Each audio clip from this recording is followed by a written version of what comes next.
And good evening, everyone, and welcome to the King Jordan Radio Show for Season 5, Episode 3, September 15th, 2016. This is King Jordan you're listening to on King Jordan Radio.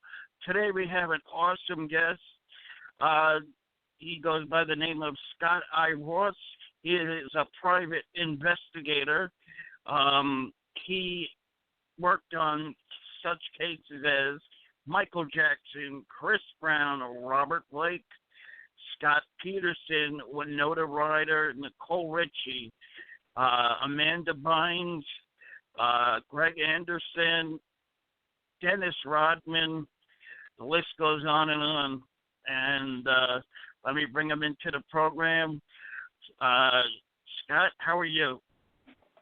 I'm good. What does that mean goes by the name of? I didn't have an alias. That's the only one I got. Right. And that one that changed your name like a lot of other people. But how are you tonight?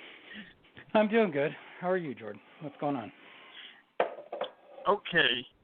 A lot of fans wanted to know about the big trial, which is obviously the Michael Jackson trial, and how you got hooked up with Tom Mesereau. Oh,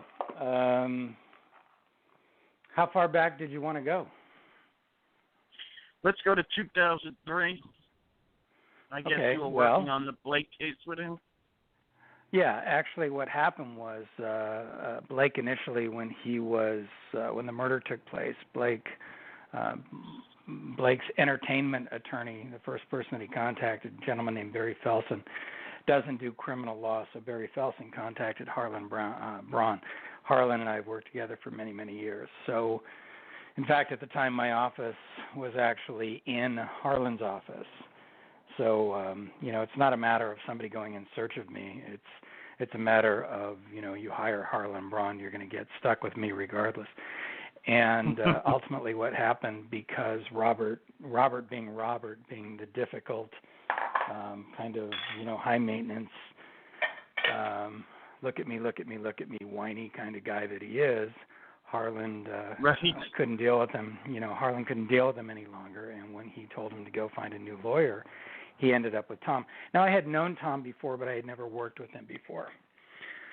And because I had 2 years invested into the investigation up to the point when Blake was ultimately arrested, I was a little over a year, but then I still had time, after that. When Harlan walked away, when Blake said he was going to do this interview with Barbara Walters, initially it was, I forget her name. Diane Sawyer. He was going to do the interview with Diane Sawyer. I don't know why he changed it to Barbara Walters and whatever. And so when Tom took over the case, again, I had known Tom but never worked with him. But I had so much time and so much invested into the case, and I was so familiar with it. I knew it forward and backward. I just told Harlan, and I said, look, I'm going to go hang with Tom and help him get oriented, get him through the preliminary hearing at least, and I'll be back. And so that was fine. Again, I work with Harlan to this day, and that's what happened. And I got Tom oriented. I worked with him for a while. We got through the prelim. I went back to work with Harlan. That was kind of the end of it.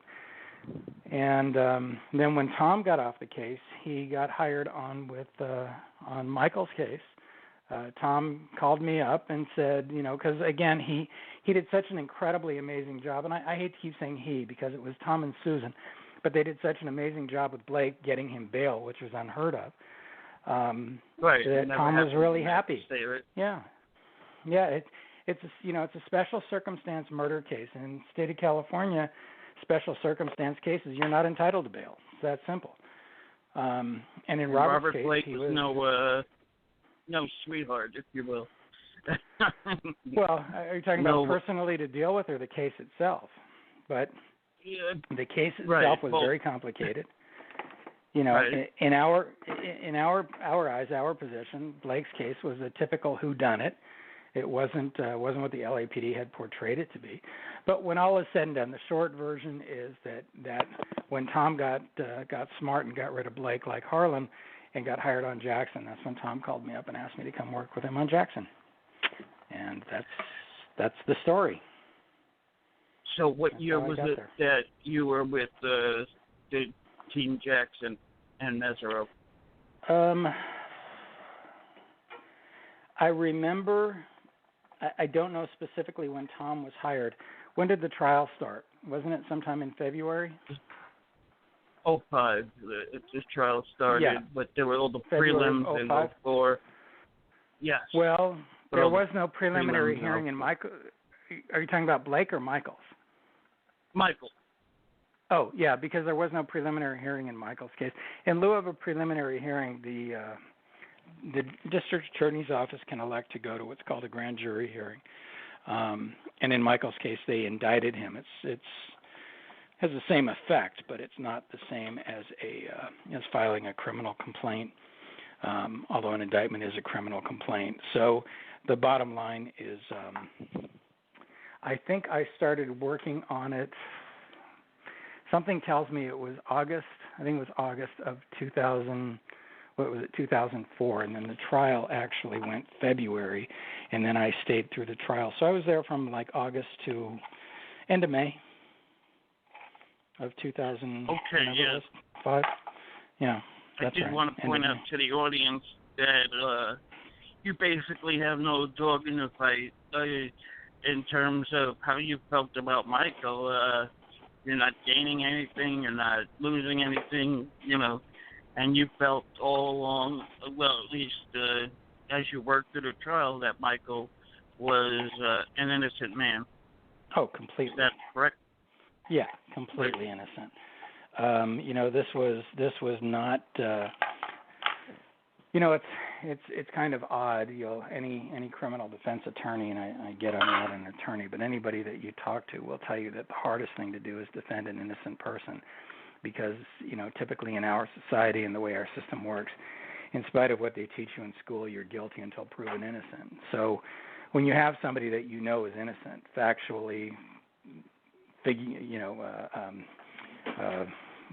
morally, whatever, fill in the blanks, whatever you want to call it, when you have somebody that just didn't do what he's being charged with, it's very difficult to deal with, because you also have to be able to work with the client and help them understand that you're really sorry. I didn't, and people are typically very angry. Michael, I never had a conversation with him about it, but he had to be angry about it. That, I've seen the 1991 Jordy Chandler videos that he made, how he's being harassed and maligned, and that's true. So you have to sit there and apologize to your client and say, I'm sorry this is happening to you. I didn't do it, but this is what we have to deal with, and Michael was no different. How did you personally come to the conclusion that you felt he was not guilty? The stories made no sense. The biggest story, there are two main factors that I don't want to say I focused in on, but there are two main factors that the prosecution couldn't explain. And when you actually get into the facts as they exist, it makes absolutely no sense to think that Michael could have done this. The biggest issue, starting with the beginning, was the fact that all of this stuff, these allegations, this drinking on the plane, this Jesus juice, all this nonsense, the fact that it started in Florida is completely idiotic, because nobody got into how did these kids, how did the Arvizo family come to end up in Florida. They portrayed it as Michael brought them down to Florida. And if you remember the trial, there was an entire section that was done as far as the, quote, unindicted co-conspirators, where what was that guy's name? Dieter Conitzer, something like that. You had all these people like them, right? Yeah, like David Legrand and Mark Garagos and Conitzer and all these people. They had all these phone numbers. This one called this one, that one called that one, this one called this. But nowhere in there, and we all know the Arvizos traveled out there with the comedian and actor Chris Tucker, but nowhere in the discovery did it ever indicate who got in touch with Chris Tucker. How did that become a factor? Right. How did the family get to Florida? if none of these conspirators called Chris Tucker, what are you going to say? Hey, can you take this family and hide them in Florida for me? So the absurdity of that alone sent up a series of red flags. And then, of course, the next issue was Starr, the victim's brother, claiming that he went up the stairs and he saw Michael doing something to his brother. I don't remember what it was. And then the prosecution starts talking about Michael had all these alarms on his stairs so that people couldn't get up there. Well, Starr is not exactly a mini kid, and no. if you have bells and whistles to go off if somebody tries to climb the stairs, trust me, Starr was bouncing off both sides. So it doesn't make any sense that you have an alarm system that they insist is functioning, yet this kid was still able to get up there and see all of this horrific stuff going on, that his brother's being victimized. And then, of course, he managed to not say anything. He didn't want to upset the balance. I mean, you would think if somebody walked into for lack of a better term, crime scene, something going on like that, you would at least react. Even if it was a simple what the hell are you doing? But that didn't happen either. That didn't happen either. So again, this story, as you read the story and sort of look at the facts and pay attention to the facts, it was just nonsense. The whole thing struck me as being utter. Am I allowed to say four-letter words? It was utter bullshit. You know? And it wasn't even clever bullshit. It wasn't even clever bullshit. I can appreciate somebody who makes up a story and at least has some merit to it, where it makes you stop and think. This didn't make anybody stop and think except these jaded prosecutors that were hell-bent on getting Michael no matter what. Anyway. So is it, in your opinion, that Zonin and Tom Sneddon really did check their facts to see if this was a solid case? Yeah, they didn't care about the facts. They didn't care about the facts. This was simply a matter of and again, welcome to the First Amendment, in my opinion. This is simply a matter of Tom Sneddon had an axe to grind, whether he was publicly humiliated by the whole Jordy Chandler thing or whatever the issues were. I didn't know the man. I met him 2 or 3 times. I remember meeting him at one point, and the fact that he knew my name was enough to bother me. So. I want to play you this soundbite. This is after the trial, the day after. It's Rita Cosby interviewing Tom Sneddon, who gets a little feisty, and I want to get your take on the other side. Prosecutor Tom Sneddon, yesterday, a day his office suffered a crushing defeat at the hands of Michael Jackson's jury. Well, tonight, he's talking about what happened to MSNBC's own Rita Cosby. Rita joins us now in Scarborough Country. Rita. Joe, Tom Sneddon was quite fiery during this interview, and for the first time we hear how the boy who accused Michael Jackson of molestation reacted to the verdict.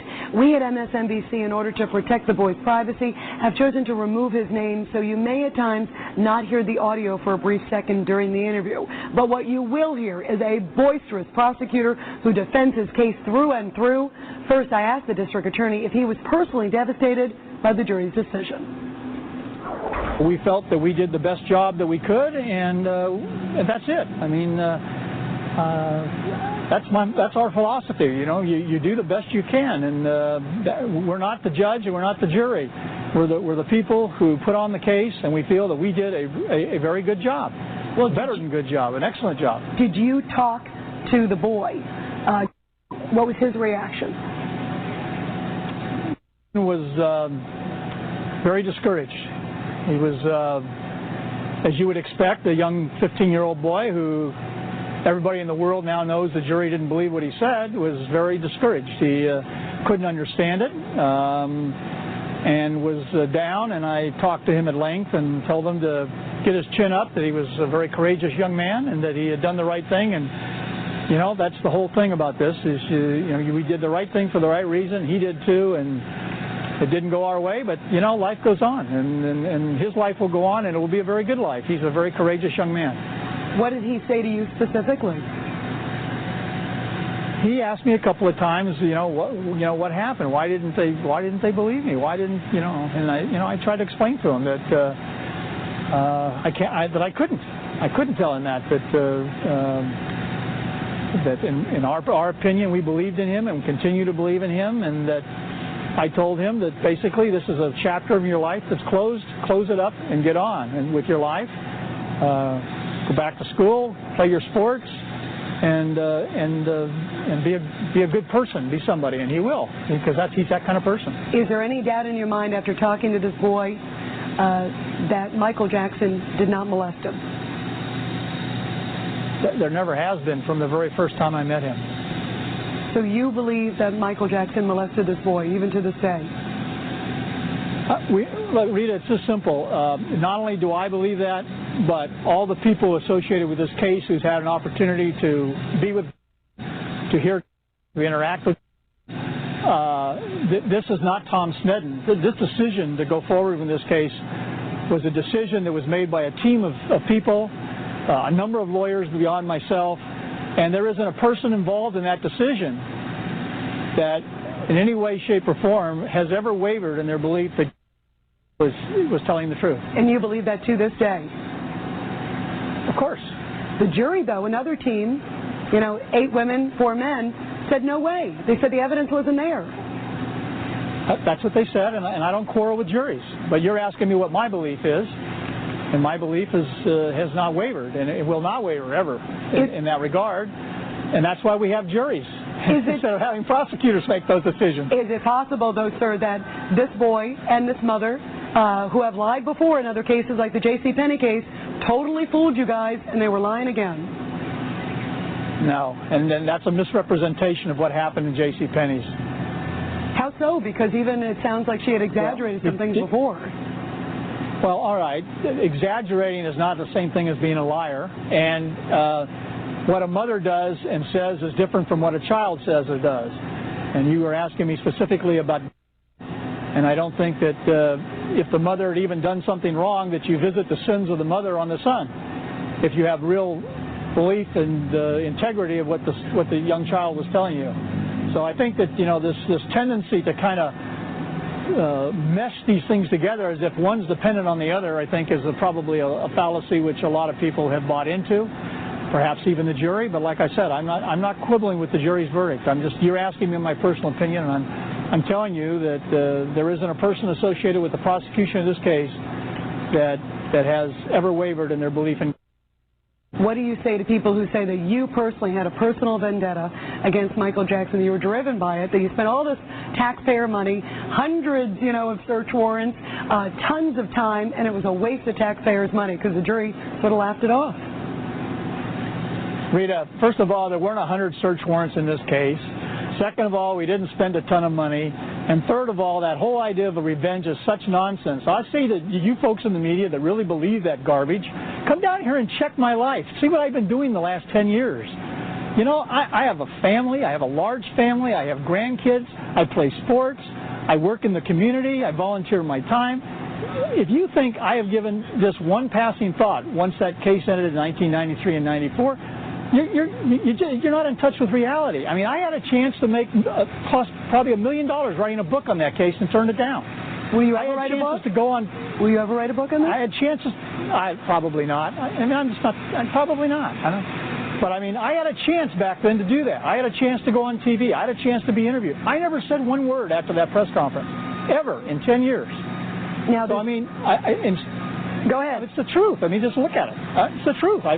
People would, every time he would do something, they would call me from a comment everywhere. Japan, France, England, New York, everywhere. The media would go crazy, and I didn't take any of those calls. I never made a comment about anything. I really, really, really was not involved in following Michael Jackson's life. When said he was not going to cooperate with our investigation, that was over with, and I moved on. And that's the truth. I know that doesn't make it nice for you folks because it doesn't sell, but that's the truth. There is word tonight that Jackson and his team, I guess, have indicated that they want you to immediately surrender these photos that were taken, that you have access to, of Michael Jackson's private parts, that they are fearful that they're going to be leaked out in the press somehow. Will you surrender those photos? Rita, that's just another instance where the defense team doesn't know what they're talking about. I don't have those photos.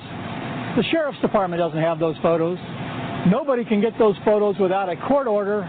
There are only 3 names on the signature to get in there, and you need signatures from 2 of them and a judge's approval. So this is just typical of what's been going on in this case ever since it's happened. The people don't know what they're talking about, and it's not true. So what do you say to Michael Jackson's team who are saying, we're worried that Tom Snedden's going to leak this out? It's the same old nonsense. I can't leak out what I can't get to, can I? So you can guarantee that they won't be leaked out? I don't have the negative statement. What did I just tell you? Nobody can get access to them without a judge's approval. So they're not going anywhere, is what you're saying. That's what I said, and that's what I've been saying, and that's the truth. Now, if you saw Michael Jackson, these things where, if you saw Michael. Okay, Scott Ross, what do you make of a defiant Tom Snedden? You know, there's so much in there that I could comment on. I'm going to have to try and remember this, but I think that I think the biggest issue, and I think the key issue, is exactly what he said up front. And I think it's compelling, and I think if you really hear what he had to say, I think it's, and although he tried to change it down the road, I think it's the admission of truth, and the reality is he did the best job he could do. The problem is he can't do a very good job. And that's really what it boils down to, is that he did the very best, they did the very best that they could do. And in my opinion, you're dealing with a bunch of guys who aren't very good lawyers and clearly didn't investigate the case thoroughly. They took the word of somebody. They took on the plight of the victim. You know, when you listen to him get emotional like that, and he starts talking about he's a good kid, he's this, he's that, and there's a big difference between somebody who exaggerates and lies. Look, you come to me and you say, hey, I want you to invest in my business, and I say, yeah, I got $10 million in the bank. I don't have $10 million, take my word for it. Am I lying or am I exaggerating? I mean, that's just a stupid thing to say. You know, you can rationalize anything you want, and that's what Snedden is doing. He's rationalizing everything he can. But the key statement that he made in that interview, Snedden is absolutely correct. They did the best job they could do. Unfortunately, the best job they could do was garbage, my opinion. Welcome to the First Amendment. So, you know, when he makes comments like that, but when you talk about the JCPenney case, and it wasn't just limited to the JCPenney case. You know, look, it's the old adage that these people are raised by the village, if you will. And this kid was raised in a village filled with liars and cons and thieves and fill in the blanks. And so what did you think was going to happen to the kid? Does he tell a compelling bullshit story? Of course he does. He's a liar. How hard is that when you've been lying your entire life? When you've been making things up your entire life, how exactly is it that you are not believable when you make up one more lie, which is no different than looking down at your white socks saying, oh, I'm wearing green socks today? You're convincing because that's what you've been doing. And Janet had taught these boys, these kids, all 3 of them, frankly, how to just make things up as they went along, how to lie, period. And it came out to them, it came out naturally. It wasn't something that we have to, okay, we're going to go practice this, we're going to rehearse this. But they did do that. In the JCPenney case, when they had to be deposed, she would work with the kids every single day. This is according to their father, by the way, not some crazy witness who didn't know them. This was their father. We had checks. You know, she collected $10,000. She went to all these people and said, we need money for medical expenses. They're at Kaiser Permanente. Sorry, if you know Kaiser, there are no medical expenses at Kaiser Permanente. That's why people go to Kaiser Permanente. And she kept telling people, we need money. Yeah. You know, I went to interview one of the witnesses, Joseph Coleman. He's an NBC weatherman out here. He goes by the name of Fritz Coleman. And I went to interview Coleman, and I said, did you ever visit Gavin in the hospital? Yeah, I did. Where did you visit him? We went to Kaiser Sunset. Okay, so you know he was at Kaiser Hospital. And he said, yeah.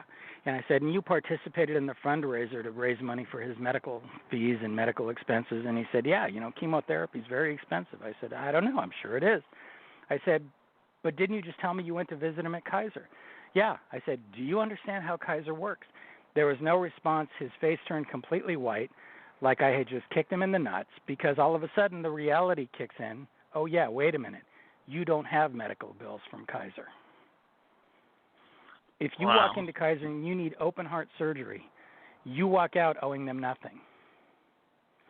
That's why people join Kaiser. And in the same respect, if you never get any medical treatment, you still got to ship off a couple $100 a month, whatever it is, 5, 8, 7. I don't know how much it is to belong to Kaiser.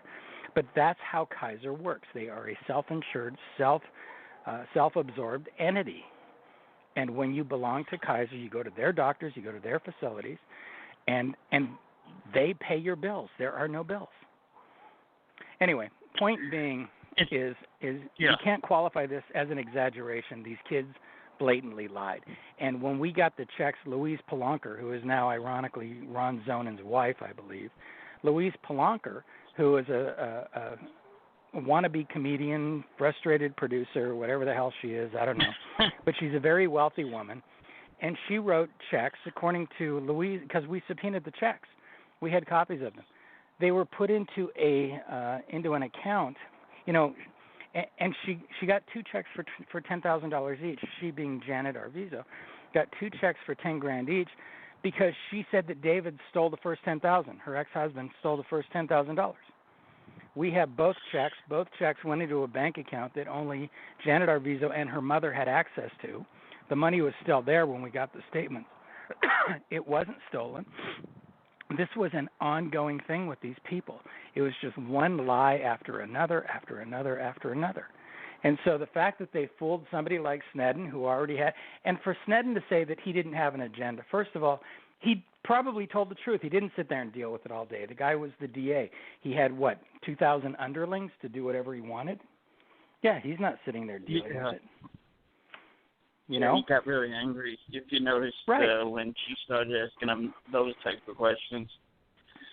Well, and the fact remains that he's in charge. He answers to nobody. He was elected. I mean, the only way you get him out of there is you do a recall election or you don't vote for him next time. But other than, when the taxpayers don't like how he's spending the money, he doesn't have to change. Don't vote for him next time if you don't like it. So he doesn't answer to anybody, So he's got DA investigators, he's got other attorneys, district, deputy DAs that can do anything he wants to do. And for him to portray this as I didn't have an agenda, again, he sent San Bernardino County sheriffs to investigate Michael in 2001 to Toronto. They spent 4 days out in Toronto, Canada, interviewing this kid who made not the same, but some allegations. I don't remember what they were, and I don't remember the kid's name. But, being molested. But they had to turn it over. So we have all of that stuff. And for Sneddon to say that he wasn't trying to put a case together, why is he sending people all over the planet? They sent people down to Brett Barnes down in Australia. They sent the investigators over to Canada, to Toronto. California to Toronto isn't exactly next door. Certainly Santa Barbara to Australia is quite a trek, and yet taxpayers were paying for that. So for him to sit there and pretend that he didn't have any kind of an agenda, absolutely not true. Not true. So here's a short clip of Ron Zonen saying that they outspent us. It's really short. I heard about that. Yeah, I heard about that. Okay. Let's take a listen. Trial lawyers, one appellate lawyer, and a couple of paralegals. We were still overwhelmed. We outspent us dramatically on this investigation. When you prosecute the world's most visible person and a highly successful international superstar, that's what you can expect to deal with.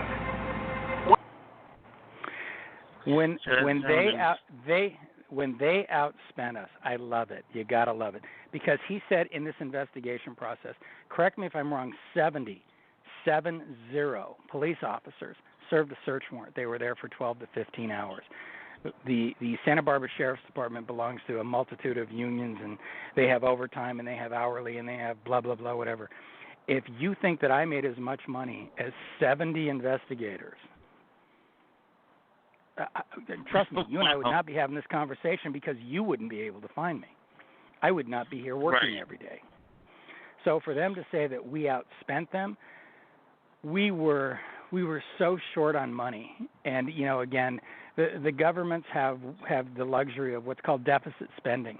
They get to write bad checks, and the bank will cash them.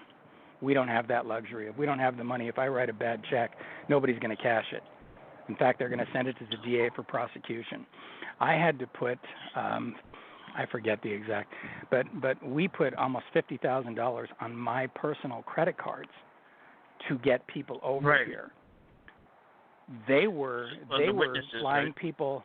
Right. They were flying people from everywhere they wanted, anyone they wanted. They were able to bring them in because they have a lot of times they have contracts with these airlines. If it's a prosecution witness, there used to be a time, and I can't say whether it's true or not, but there was a time when the prosecution, police officers in particular, if they had to go someplace, they could go down to any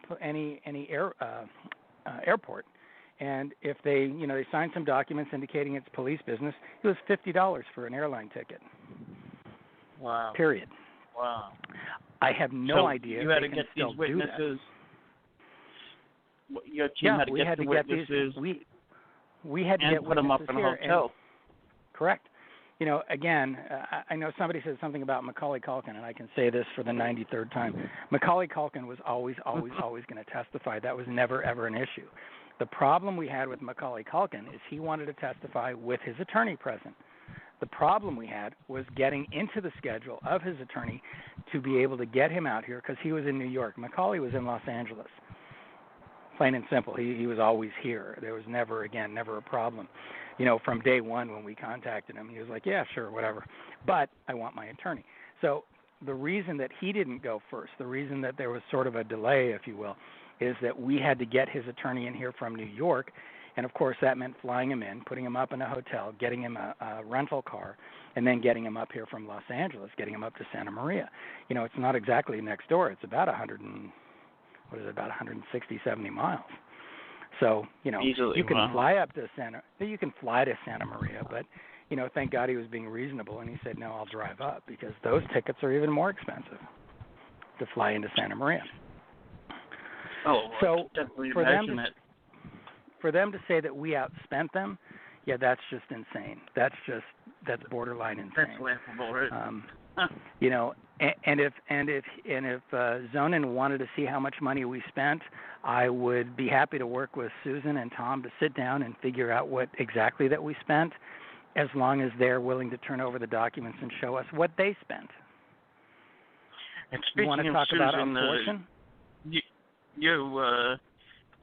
think she didn't get her just due as much as she should have? I'm one of Susan's biggest fans.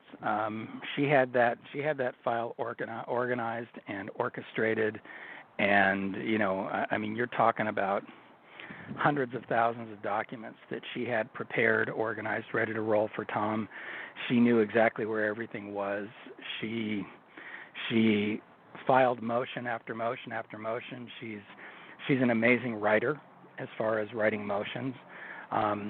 Susan was not given credit, but one of the issues that came up, and I don't remember, I should say, the exact details, but one of the things that came up was the computer at Michael's house. And apparently there was there was no child porn on it, but there was some pornography, I guess, sites on it. And Susan was instrumental in the motion to keep those computers from being introduced, because we were able to establish that there were no locks on them. Anybody who was tooling around the house, the hired help, the repair people, anybody who had access to the computer could have gone on and done anything they wanted. And the computers were so antiquated. What's that? I'm sure that was a great ruling for the defense. Well, but the point being is that, prosecutors could have argued something, right?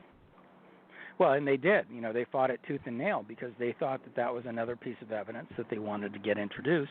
And again, Susan was instrumental in keeping that out. So it's not just organizing documents. I mean, Susan was writing the motions. She was completely in charge, except for that lunatic Oxbrain. She was completely in charge of organizing. For those who don't know who you're talking about the Ricky Brian Oxman, who's been currently disbarred. But Susan was also in charge of the subpoenas, the records that we were getting via subpoena. She was in charge of making sure that they were written correctly. She was making sure that, she was logging the information that we were getting and making sure that we had the documentation. and whether or not we had to turn it over in what's called reciprocal discovery. I mean, again, you're talking about a full-time job and a huge task. And, again, God love him, and I think the world of Tom. But when all is said and done, Tom was just a dog and pony show. Tom just put on the witnesses, went through the witnesses, walked them through the testimony. And, of course, Tom's brilliance, anytime there was anything that was inconsistent, it rang in his head, and he was able to discredit the witnesses as we needed. But when all is said and done, if he didn't have Susan's organization and those documents all prepared and put together correctly, he wouldn't have been as effective as he was. And therein lies the problem with the prosecution. And now we're back to exactly what Snedden said. We did the very best we could. Well, you're by comparison to Tom and Susan, he's not even in the same league, let alone the same ballpark as the likes of Tom and Susan. The ironic thing is Tom praises, he doesn't praise. He says that Zonin at Oldham was one of his toughest opponents to date. So that's pretty interesting. There was a video maybe so, but in the same respect, Zonin, for him to make a statement that we outspent them, having absolutely no knowledge and no idea of how much money we had and what we were operating on, is actually an incredibly stupid statement to make. It really is. And again, it sort of, again, me personally, shows me the mentality of the DA's office, the Santa Barbara County DA's office. There was a video that your videos made. I have a portion of it. I want to hear it. I want to play it, and then I want you to tell me about it, what happened with it. Okay. Is this the original video that was? And me know what rejection is. To be neglected, to be spit on, to be talked about, to be made an outsider. Only because of our status in life or what we were going through. And Michael did not have that. He said, come to him, not just Gavin, but Star and Davelin and me, and called us his family. And Gavin was the one that asked him, could I call you Daddy? And Michael said, of course. And so, through him, it sparked Star and Davelin calling him Daddy Michael. Very innocent and beautiful relationship, which everyone has spun it out of control. It's a wish come true. For example, to see my children interact with an ideal role, a father role model. He plays with them, laughs with them. He lets them win. He wrestles with them. He makes jokes with them. Go on the rides together. He shows them. Watch movies together. He shows them the basic foundation of what life is, and that's a loving family. The stronger your foundation, the higher your building is. My first impression was that he's a very loving, caring, humble man. He took us under his wing when nobody else would.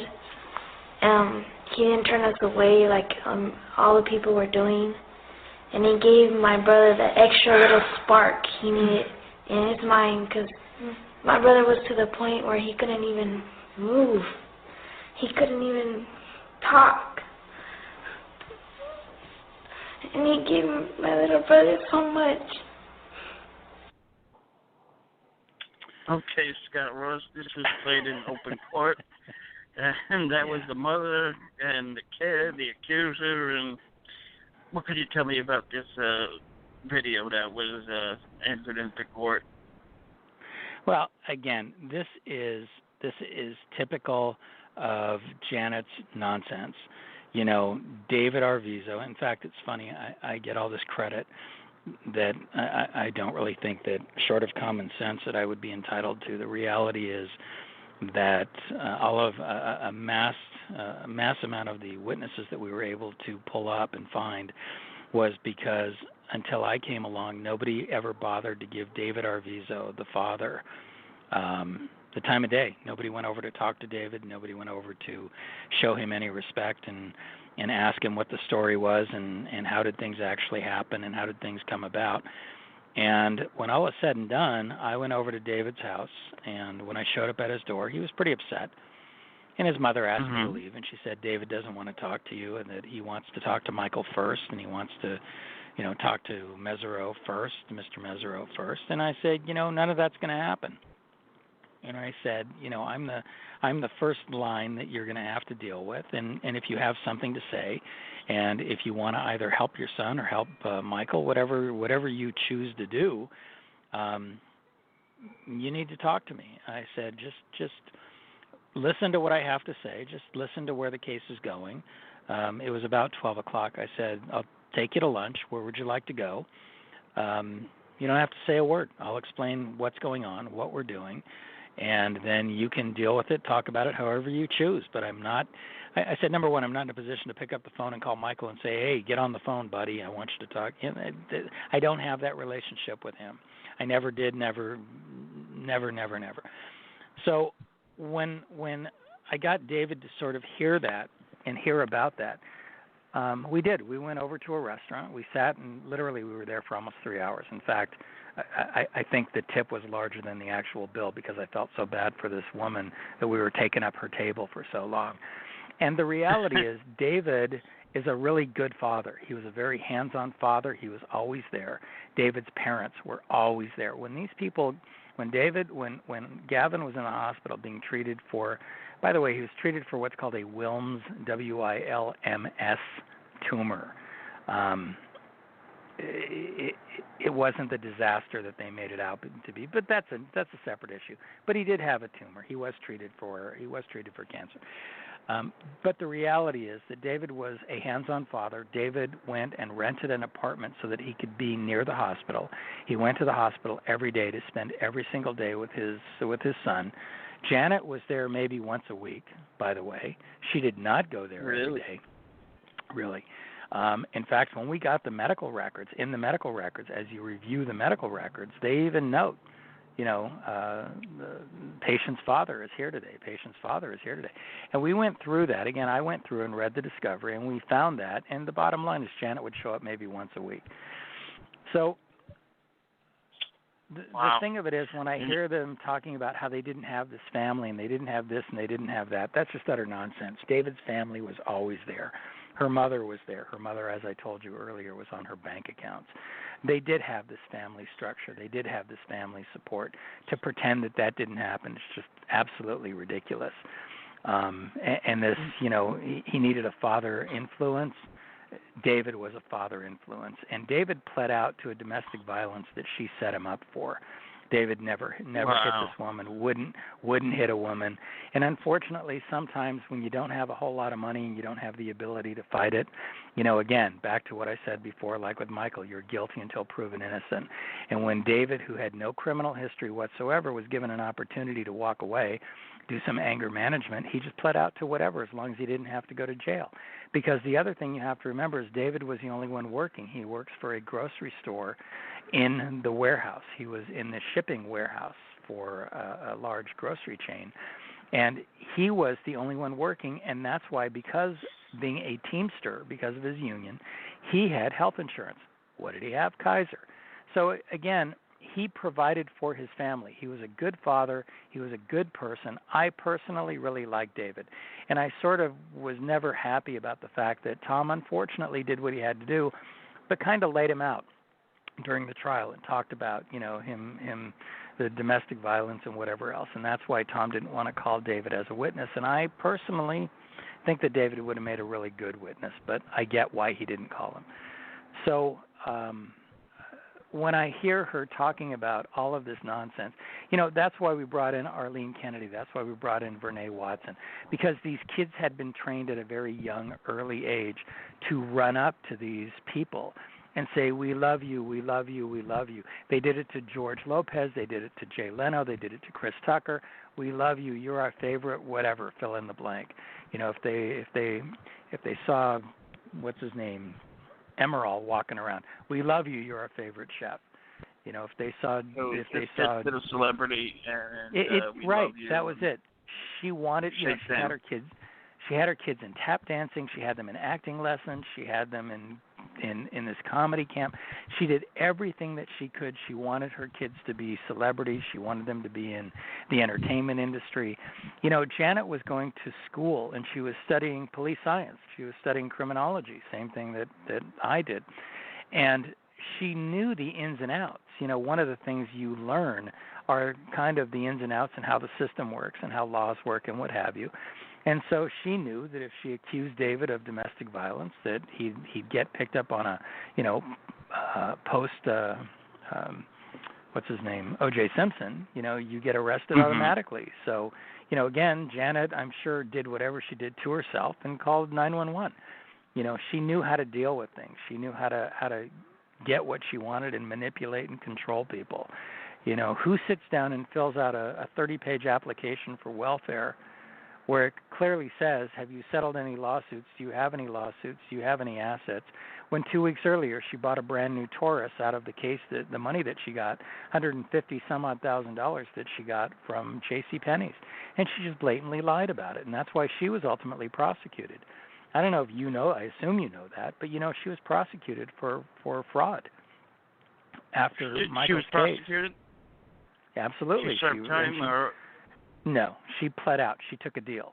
But she's a convicted felon. She took a hit on that because it was so obvious and so blatant. No, it was after the trial. Of Michael? No, it was after the trial. Yep. It was after the trial. Oh, wow. But again, it kind of got glossed over because I think the media moved on after Michael's acquittal. There was no more dog and pony show, and they moved on. But yeah, Janet took a hit. She pled out. She didn't get any jail time for it. I don't know if there was any court-ordered restitution. But yeah. And she didn't do it. It wasn't under the name of Janet Arvizo. She did it, I believe, under her maiden name of Janet Ventura, I believe was what the filing was in. Although at the time she had married... How many names did she have? Well, last names. Her maiden name was Janet Ventura, and then she married David and became Arvizo. When she got divorced, she kept Arvizo, but theoretically and periodically still used Ventura when it was convenient. Since Arvizo is sort of unusual, and she didn't want the lawsuit or the complaint, the criminal charges, to be located, and I don't think anybody was really covering it, I remember seeing a copy of the complaint, and it said Janet Ventura. And now I think she goes by the name of Janet Jackson. She actually married somebody named Jackson after the fact, and she may have even been married to whoever this Jackson individual was at the time of the at the time that she took the deal that she pled out. But I believe the complaint is listed under Janet Ventura. Anyway. Okay, got a few questions via Twitter. Same fan. He wants to know, he said Mesereau had witnesses to for the Jordy Chandler situation, witnesses to testify that Chandler Lloyd, Jordy's friends, I guess he wants to know what exactly did, maybe you know, maybe you don't, what exactly did Jordy tell them about MJ being innocent and or not abusing them? Well, if I'm not being held to it, my recollection was that we had been contacted by one or two of Jordy's college roommates or people that he had a relationship with out of New York when he was in college. And I can't tell you the exact circumstances. You know, the fact is, yeah, we did have some people to refute Jordy's testimony, but they didn't get called simply because he didn't testify. I know his mother got up on the stand and talked about blah, blah, blah, whatever. But without Jordy Chandler testifying, you can't really call in witness to say that's not true. You have to refute. These are rebuttal witnesses that are specifically called in to refute somebody's comment and or testimony. I mean, and so without that taking place, we didn't call them. But yes, actually, my recollection is we had we had at least two people, and my recollection was that Jordy, and I can't tell you the circumstances, did openly admit that it just didn't happen, that it was made up. I don't know if it was by his mother and his uncle, his mom's brother. And in fact, if I remember correctly, and I could be wrong, but I don't believe so, that the book that was written about that was written by Raymond Chandler. Interestingly, my understanding is that Raymond Chandler was the brother to the mother. So if it's the mother's brother, how would he end up with the name of Chandler? My understanding is the guy changed his name to Chandler so that he could make that nexus, so that people would read it. You know, the mother had a maiden name. She married, I think he was a dentist, wasn't he? By the name of Chandler, and right. And that's how she ended up with the name of Chandler. So I don't think during the marriage ceremony you take this woman and her brother to become your lawful wedded wife. So I don't know how he got the name of Chandler, since he was related to the mom. My understanding is that he actually went to the extent of changing his name, and people are looking for that name recognition. You know, unfortunately, it sort of taints the real writer of Raymond Chandler, the Philip Marlowe Raymond Chandler. But isn't that a famous writer? Yeah, yeah. You know, but I'm saying my point is that you know, people go to these extremes to try and attach themselves onto anything that will get them money. You know, the fact that Sneddon made that comment that he was offered millions of dollars, you know, to write a book. Again, short of Marcia Clark, who would really want to sit down and write a book about a case that they lost? I mean, what are you going to say? That's a good point. Because no matter how you conclude the book at the very end, you know, first of all, you're not going to write a book about how completely incompetent you are. So at the end of the book, what are you going to ignore the outcome? You know, you have to write, you're going to write, we did this and we did that, and weren't we great, and we had this and we had that. So the only thing you can do for somebody who said at the end of his comment, I'm not going to criticize the jury, you know, you conclude your book with saying, what a bunch of morons. I mean, what else could you possibly say if you're writing the book? So when he says, I had these offers and I turned all of these down, ain't I wonderful? It's just totally, it's disingenuous, period. You know, I mean, totally. If he had an offer, the offer was going to be with a ghostwriter, somebody who was going to try and put in a factual manner, not a how wonderful you are kind of thing. I mean, I know Marcia Clark got $4.5 million for writing a book about a case she lost. I think Chris Darden got another $1 million. I would never read that book. With, right? I don't get it. What's that? You worked at Mr. Darden, right? I wouldn't go to that extreme. I was hired by a family member. Darden was the attorney. He was incredibly difficult to work with. And in fact, there was a friend of mine, Robert Royce, is an investigator in Los Angeles. Robert had actually worked on this same case with Darden. The case was, the kid had two cases. He had a murder and an unrelated prior attempted murder. And the attempted murder was reversed on appeal, and Robert Royce, who had the case, I approached him when I first tried to deal with Darden, and I just realized I can't deal with him. The guy's a complete lunatic. And I said to Robert, I said, would you be willing to get back and help the family? You know, they need this and they need that. He said, I'll work with anybody else but Darden.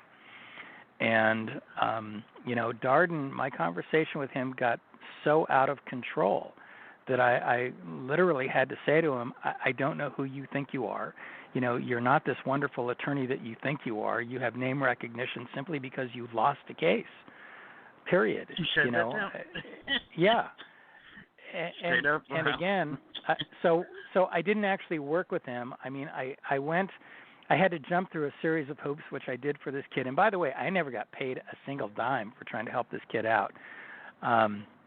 But the short version is, in the end, my presence and my being there and talking to the family, and I'm certainly not trying to take any credit, but what I did was basically light a fire under his ass that would have been incredibly embarrassing if it had gone, for lack of a better term, public. And I say public, I mean within the community. This wasn't a big case.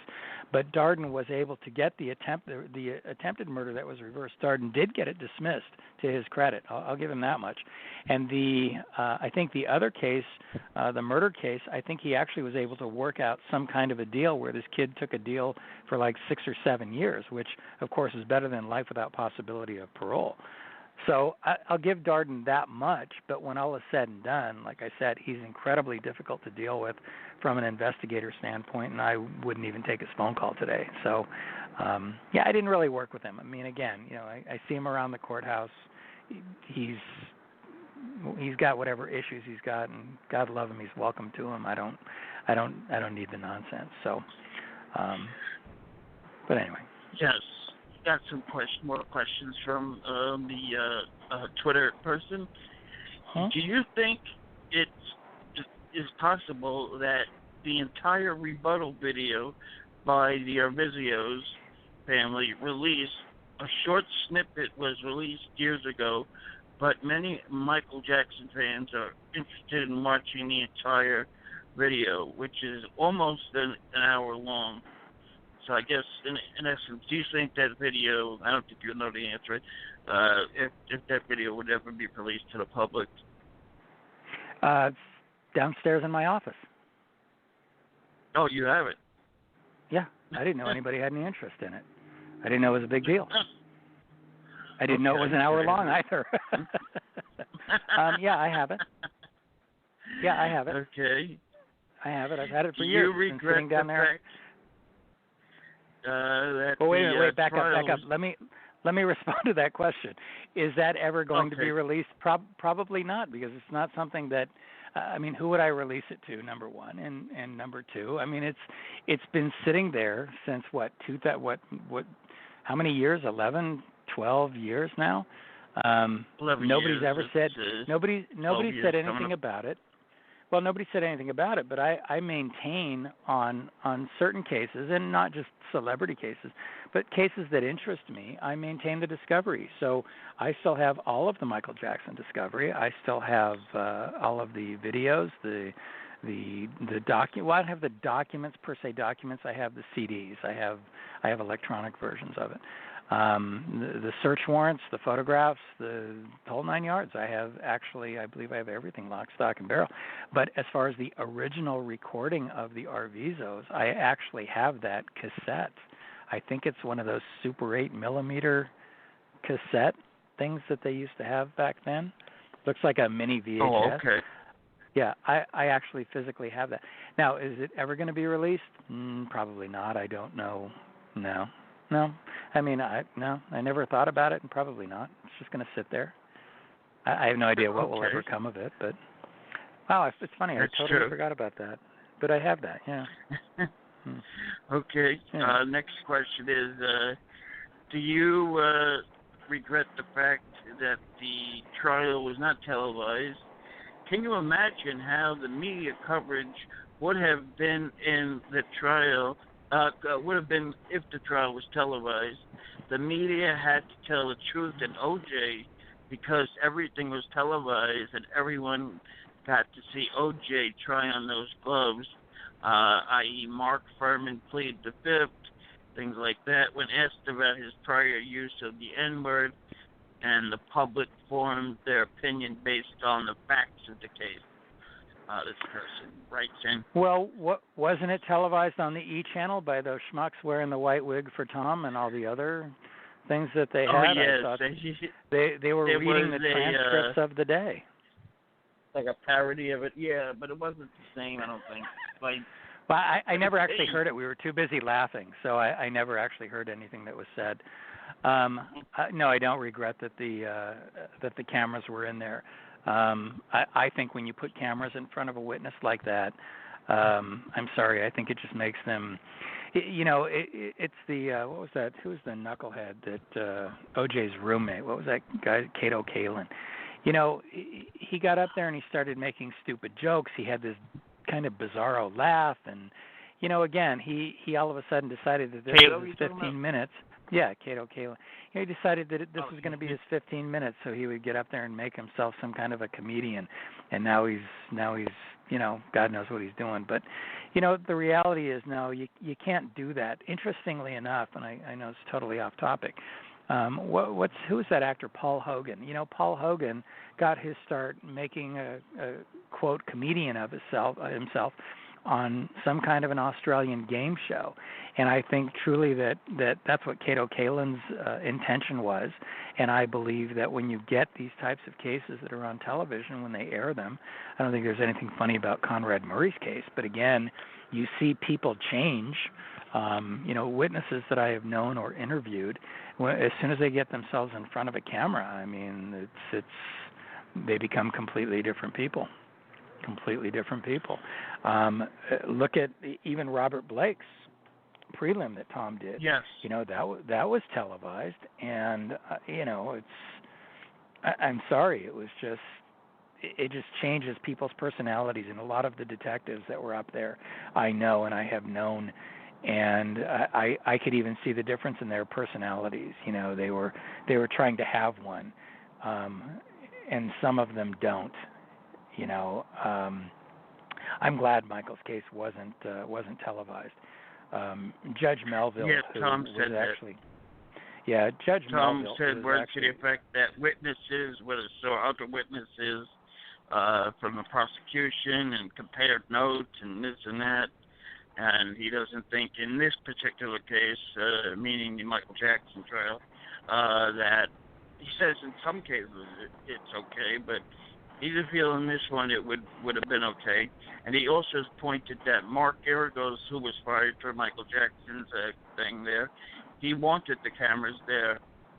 And Mark always wants the cameras there. Why would that be? Mark always wants cameras.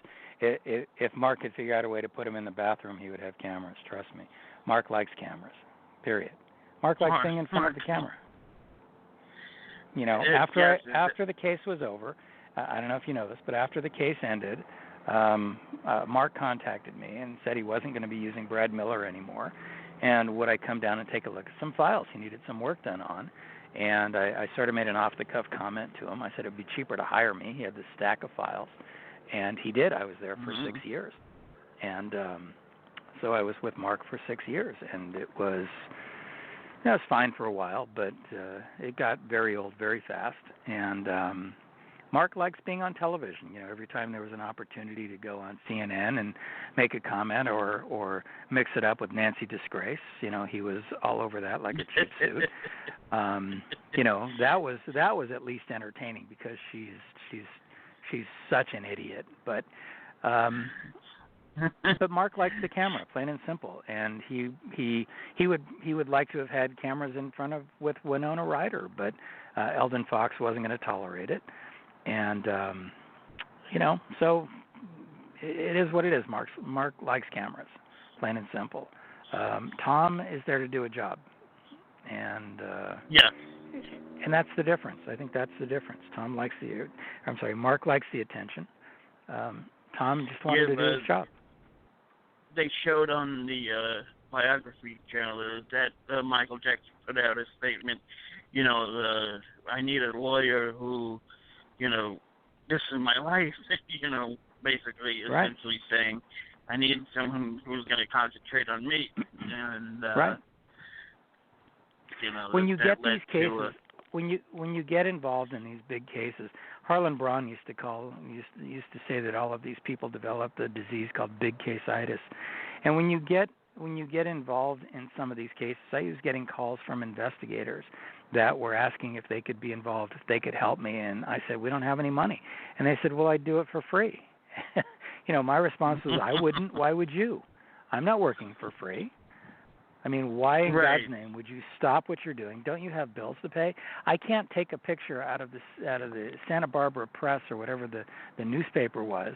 I can't take a picture of me and Tom and mail it into the bank saying, here, I don't have the money to pay for my house this month, but look, here's me with Tom. Nobody cares. And for people to do that, and it's mind-boggling the number of people that were willing to do it. And as I've said in the past, I don't believe in the looky-loo program. And as soon as Tom rested, I was gone. I was done at the end of May. I didn't stick around for closing. I didn't stick around for any rebuttal. There's no witnesses that are coming back. So I didn't stick around for any of the closing arguments. I didn't stick around for deliberation, and I didn't stick around for the verdict. I went home. I went on with my life. Your job was done at that point. Correct. There's nothing I could do, no matter what. My final function was to get the witnesses through there, and I'm very proud to say that with the help of my wife Lisa, coordinating everybody and helping me with the logistics, Tom pulled me aside before we started the trial, and he said that Judge Melville was adamant we are not going to have any downtime, and that's all I needed. And from that warning forward, my wife, who also was a licensed investigator, my wife and I got on the phone and we started with the logistics and getting people moved and up there and booking flights and hotel rooms and paying for everything. That's why our credit card was being used, because I wasn't about to go bother Susan and Tom. They had a case to put on. And so we were getting all of that done, and I'm proud to say that I don't know how many witnesses we put through there, but never once did we run short. Never once did we have a day where there was nobody there. And the prosecution, who had the entire DA's office of over 2,000 people, not to mention the sheriff's department of 10,000 people, they ran short on 3 separate days. Interesting. I want to play you this clip from Harvey Levin. This is back Harvey, my buddy. Yes. And he talked animately about... Should we, though, first disclose that Harvey and I are very, very good friends? Although I disagree with a lot of things that he does, I just want it out there that Harvey is a very good friend of mine. Anyway, go ahead. Okay. New information in the Michael Jackson case. Actor Corey Feldman is speaking out about the time he spent as a child with the superstar. Feldman, who is now 33, has granted an interview to Martin Bashir. You recall, he's the documentary maker whose interview sparked the current investigation into Jackson's private life. In the latest interview, Feldman says he realized there had been occurrences in his friendship with Jackson that raised questions and doubts. And joining me now to talk more about this interview from Celebrity Justice and from the newsroom there is Harvey Levin, creator and executive producer of the syndicated show Celebrity Justice. Good to see you, Harvey. Hi, Natalie. So I understand you obtained some tape of police questioning Feldman some 10 years ago. Can you tell us more? Yeah, Natalie, I have to tell you, this is really a stunning tape. It is an audio tape that was done in 1993 at Corey Feldman's home. There were 2 Santa Barbara, actually 1 detective, 1 sergeant present. It's about an hour and 40 minutes long, and it's really stunning. Corey Feldman is asked repeatedly about Michael Jackson and essentially whether he was molested by Michael Jackson. Corey Feldman repeats over and over that he was not. Now, what's particularly interesting about this, well, several things, but one is if he is now saying on this Bashir documentary that he has some kind of repressed memory or has thought about it, it's interesting because during the interview that we will be airing tonight on Celebrity Justice, during this interview, he explains that molestation is something that was top of mind for him, that Michael Jackson didn't do anything to him, but something else happened that Feldman is very direct about with the cops. And why would he be coming forward now then with this new information? As you indicated, it sounded like he had some repressed memories. I don't know why, and frankly, I haven't seen what he said on this recent tape. But what is so intriguing is how you could juxtapose any change with what was said in '93. I have to tell you, Natalie, when you listen to this tape, these cops seemed like they were on a mission, that they believed that Corey Feldman was a victim of Michael Jackson, and they did not let up. They asked over and over and over again. This tape is very clear. And Feldman is saying it didn't happen. He talks about his relationship with Jackson, talks about occasionally going in a hot tub with Jackson, but nothing untoward happened. And then he drops a bombshell. And during that bombshell, he talks about something involving molestation, and the cops never pick up on it, and Feldman repeats it several times. Wow, it's very interesting. Meanwhile, you got to wonder how all of this coming out, this interview is supposed to air this Friday, how it might influence a potential jury pool in the Jackson case. My guess, Natalie, is that depending on what Feldman says, this tape that I'm talking about now is definitely going to be used if what he's saying now comes into court. This tape will absolutely be used because again, there are just stunning things that you see. And part of it, honestly, it's police tactics. I mean, you see their method of interviewing, or hear their method of interviewing somebody that they believe is a victim of molestation. And it is fascinating. They are unrelenting.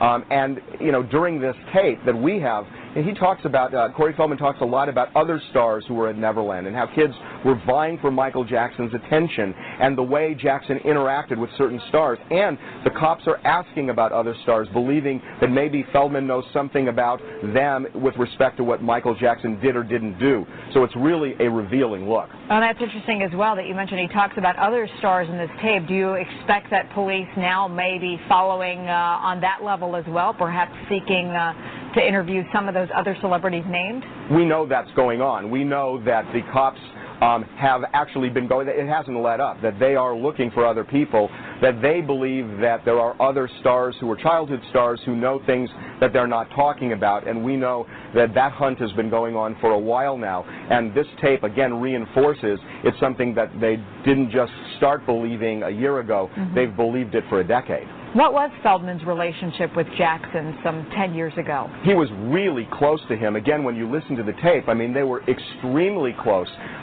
Feldman was there with Jackson a lot, and in fact, he talks almost about being hurt, that at a point he kind of went out of Jackson's, you know, inner circle, and talked even about the jealousy that youngsters and especially child stars had vying for Michael Jackson's attention. And he essentially said, you know, I'm on the outs with him, but and he kind of indicates that part of it is a function of age as he had been growing up.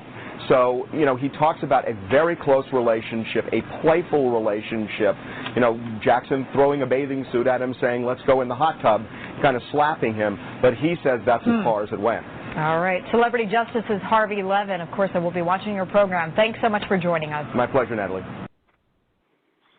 Okay, Mr. Ross, what's your take on what you just heard? Well, a couple things. Number one, I obviously remember the tape. I know exactly what he's talking about. Number two, I guess we were so sequestered, I did not know. Did he actually air that tape on a show, or portions of the tape? that show that. Yeah, this is pre-TMZ. So I did not know that show was. Yeah. I did not know that. And the next question, or there's two other questions that come to mind. Number one, where did he get the tape? I would love to know that. And the next question that comes to mind is, if he says that the police were, and he knows that the police were actively looking at other people, I got to tell you, I don't have any discovery of that to that effect. I remember the names. I know some of the names that he's talking about that were on that tape. Again, I assume I still have the tape somewhere with the rest of the stuff. But did you hear did you follow up and actually listen to the show or whatever? Okay, so you know he talks about some manager he had or something to that effect that actually had molested him. Corey Feldman, molested him, right? Right. The guy was like 20. He was like 15 or something. I don't remember but the fact remains that it wasn't as if he didn't understand what molestation was. And all of a sudden now he's having not so much repressed memories, but flashbacks, and maybe things were a little curious, or maybe things whatever. It wasn't as if Corey Feldman didn't understand the actual act of a molestation, because he had experienced it. And so for him to now come forward and take this position, you know, that's just mind-boggling how incredibly stupid it was. But I'd like to stay with that for a second, because now we're back to, if we can, move on, and it's related, though, to Wade Robson. And this is part of my function, was to go out and do these interviews on these potential witnesses, and I'm sort of the first line of defense, where I go out and I talk to these people. Now, I attempted to interview Corey Feldman. I got to tell you, one of my favorite stories, John Carlson, who's his attorney, called me, and I know John Carlson. I'd worked with him before. John Carlson called me and said, hey, you can't go talk to my client, number one, and what are you doing going over there at such a stupid hour? I said, a stupid hour? I was there at 10 o'clock on a Saturday morning. He said, yeah, he was sleeping. Okay, so he's up partying all night, and I'm the asshole because I'm there at 10 o'clock on a Saturday morning. Anyway, but the fact is that I went out and did a series of interviews, and before we put anybody on the stand, defense witnesses, certainly not prosecution, we go out and we do everything we can to try and talk to them. Debbie Rowe would not talk to me, for example. We tried repeatedly to talk. Yeah, we tried repeatedly to talk to Debbie Rowe. She just refused to talk to me. But then we had no idea she was going to go in there and completely rifle the prosecution and say Michael was a great father. Okay, great. Thank you very much. But I went over to I tracked down Wade Robson. I went over to his house. He actually doesn't live that far, or didn't at the time live that far from me. This is this is right before the defense witnesses, right? Yeah, I wouldn't say right before. I mean, this is when we were preparing our case, so this was probably sometime like September, October. So this is of. You got a chance to speak to him directly, and you looked him straight in the eye. I went to Wade's house. I told him why I was there. He wasn't home for the first couple times I tried to locate him. I went over and I spoke to his mother, Joy, and I tracked down the entire family. And I spoke to Joy and had a very pleasant conversation, and we decided we were kind of kicking around the idea whether or not we were going to call her as a witness. Then I spoke to his sister. I believe her name was Chantal. I'm sorry, yes. Not her sister, her daughter. I spoke to Chantal, and then ultimately, with Joy's help, because Wade was busy at the time, I went over to Wade's house and spent easily 2 hours with him, and at the time, his fiancée, Amanda, I believe, he's now married to her. Yeah. And I spent at least 2 hours with him going over everything, talking about anything and everything you can imagine. And frankly, it just didn't happen. It just didn't happen. He denied. And in fact, interestingly and sadly, I have to say from a personal note, Wade's brother, Shane Robson, is a private investigator. He and I, after the trial, I didn't want any issues, but after the trial, he and I became friends to this day. Shane and I worked together from time to time. Really good guy. He was a former cop in Brisbane, Australia, and moved to the United States after their father passed away. And the bottom line is, Shane and I are friends, and his wife, Erica, and his kids, and the bottom line, too, is that when this happened, I called Shane and I said, what's up with this? And he said, he's my brother, and I'm going to believe him and support him. And I said, okay, but, my position, I was the one that basically, if you can get through me, then you go to Tom Mesereau and Susan Yu, and we determine whether or not we're going to use you as a witness. And Wade was convincing enough to me that not only did we decide to use him as a witness, we thought he was powerful enough to use him as our first witness. Which and so for him to come back and the most important witness is the first and the last. Right, I completely agree. And for him to come back at this point and say that these things happened and what he was saying wasn't true, I don't think so. Look, like I said, I get it. People can fool me. I completely get it. I'm not sitting here saying I'm foolproof. I just got fooled by these idiots that did a Robert Blake special. But the bottom line is, I get it. I can be fooled. But you're not going to fool me, get through me, get to Tom, fool Tom, not even get to Tom, forget Tom. You're not going to get through Susan. Susan doesn't believe anybody. You're not going to get through Susan. Right, but you're not going to get. Well, yeah, and the thing is that it just didn't happen, and I really I'm at a loss for words. I have not my communication with Shane has dropped off dramatically. And I'm really sorry to say that because, again, he's really a good guy. I didn't know Wade. I didn't have any relationship with him. But I did have a relationship with Shane for many, many, many years. And, I don't know what to say. I don't believe his brother. I don't believe a word he says. And Shane has got to support his brother. I get it. And I'm not going to make somebody feel uncomfortable. So I just kind of walked away. And sooner or later, if this ever gets resolved, hopefully I can spend time with him again. But, what's your take on them using the media, i.e. I sent you that link. He was on Today's Show.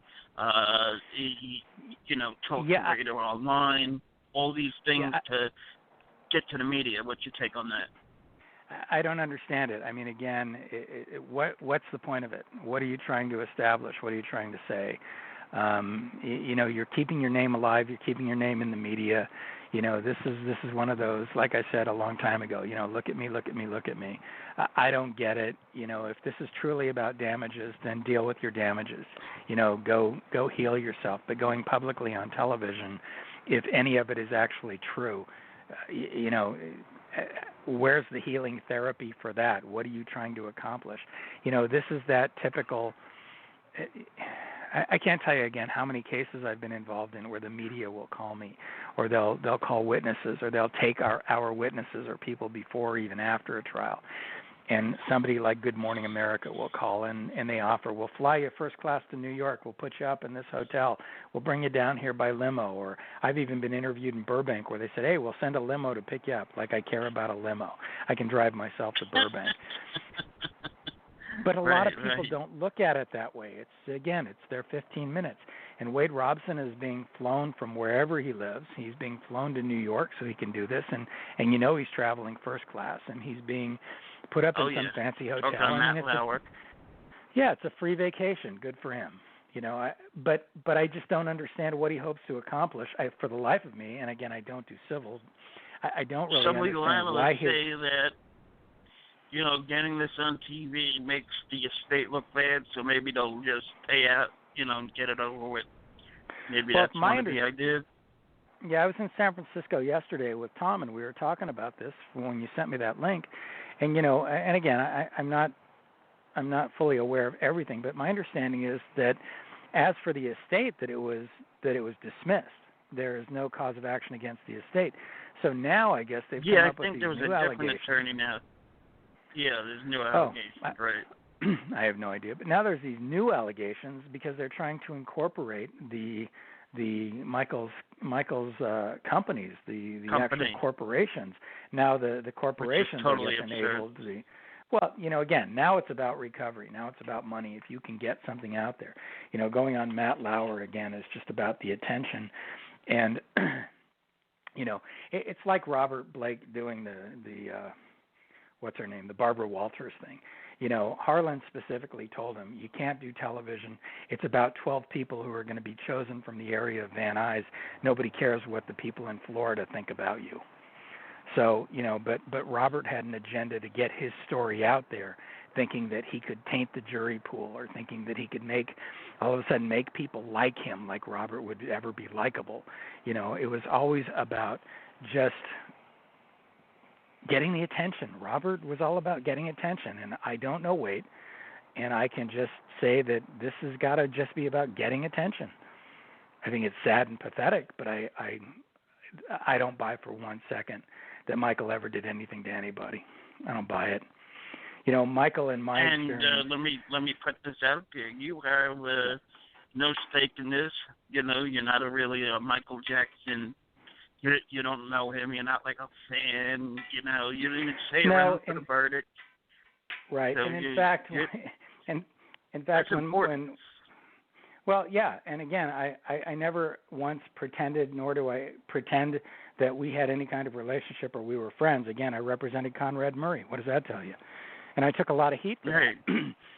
So, when I see somebody being, I believe in my mind, being falsely accused, I have no problem moving in and trying to help them. But again, with Michael's particular case, when I was first brought on by Tom said, I got to tell you, it's going to be kind of a weird situation because you're going to have no access to the client. Yeah, fine, whatever. I don't care. I'm not a groupie. I don't care. I like his music. Don't misunderstand. But the essence is, some people will have an attachment. So, it's hard to take what they're saying with 100% credibility when you have nothing linked to the Jacksons, Jackson family. I mean, just worked on the case. Right, and in fact, I was not a big fan of the Jackson family. I thought they were rude, with the exception of Mrs. Jackson. I thought the brothers and anybody else, I thought they were rude and obnoxious. The thing that always disturbed me about the family is we had so many financial. In particular? It doesn't matter. All of them, everyone that was there. Randy, I don't know their name. Jerome, what's his name? Jermaine. Jermaine. Yeah, whatever. The ones that would show up. They never said good morning, hello, whatever. Michael at least would say good morning, Scott. Thank you for being here, and that was it. There was never any conversation beyond that, if you even want to call that a conversation, because I would just say good morning, Michael, and take my place and go do what I was supposed to be doing. That's why I was there. But gosh, I had a point. Anyway, no, there's no hidden agenda. I just know for a fact that Michael didn't do anything that he was accused of. And for somebody to have to go through that, and again, I still believe that Conrad Murray acted civilly negligent, but I don't think what he did was criminal. Again, Conrad Murray's trial, the judge there. To kill Michael Jackson. To kill Michael Jackson, that's ridiculous. The judge in that case. That's the worst thing you wanted, I think, right? That's the no doubt about it. Why in God's name would he want to kill anybody? He's a doctor. Look, the bottom line is Michael started using that propofol from Arnie Klein in 1991. The medical records were brought into the trial. The problem is the judge wouldn't allow them to bring in Arnie Klein. How do you cross-examine medical records? So, and I'll also tell you the other thing. By the way, I also want to tell you the other side of the spectrum. Tom and I completely disagree on this, just so you know. Right. Tom thinks that he should have gotten the electric chair. Tom thinks that Conrad Murray should be on death row. I totally disagree, and that's fine. Look, we agree to disagree. He changed his, I guess, point lately, at least on the last interview. He just wants it to go away.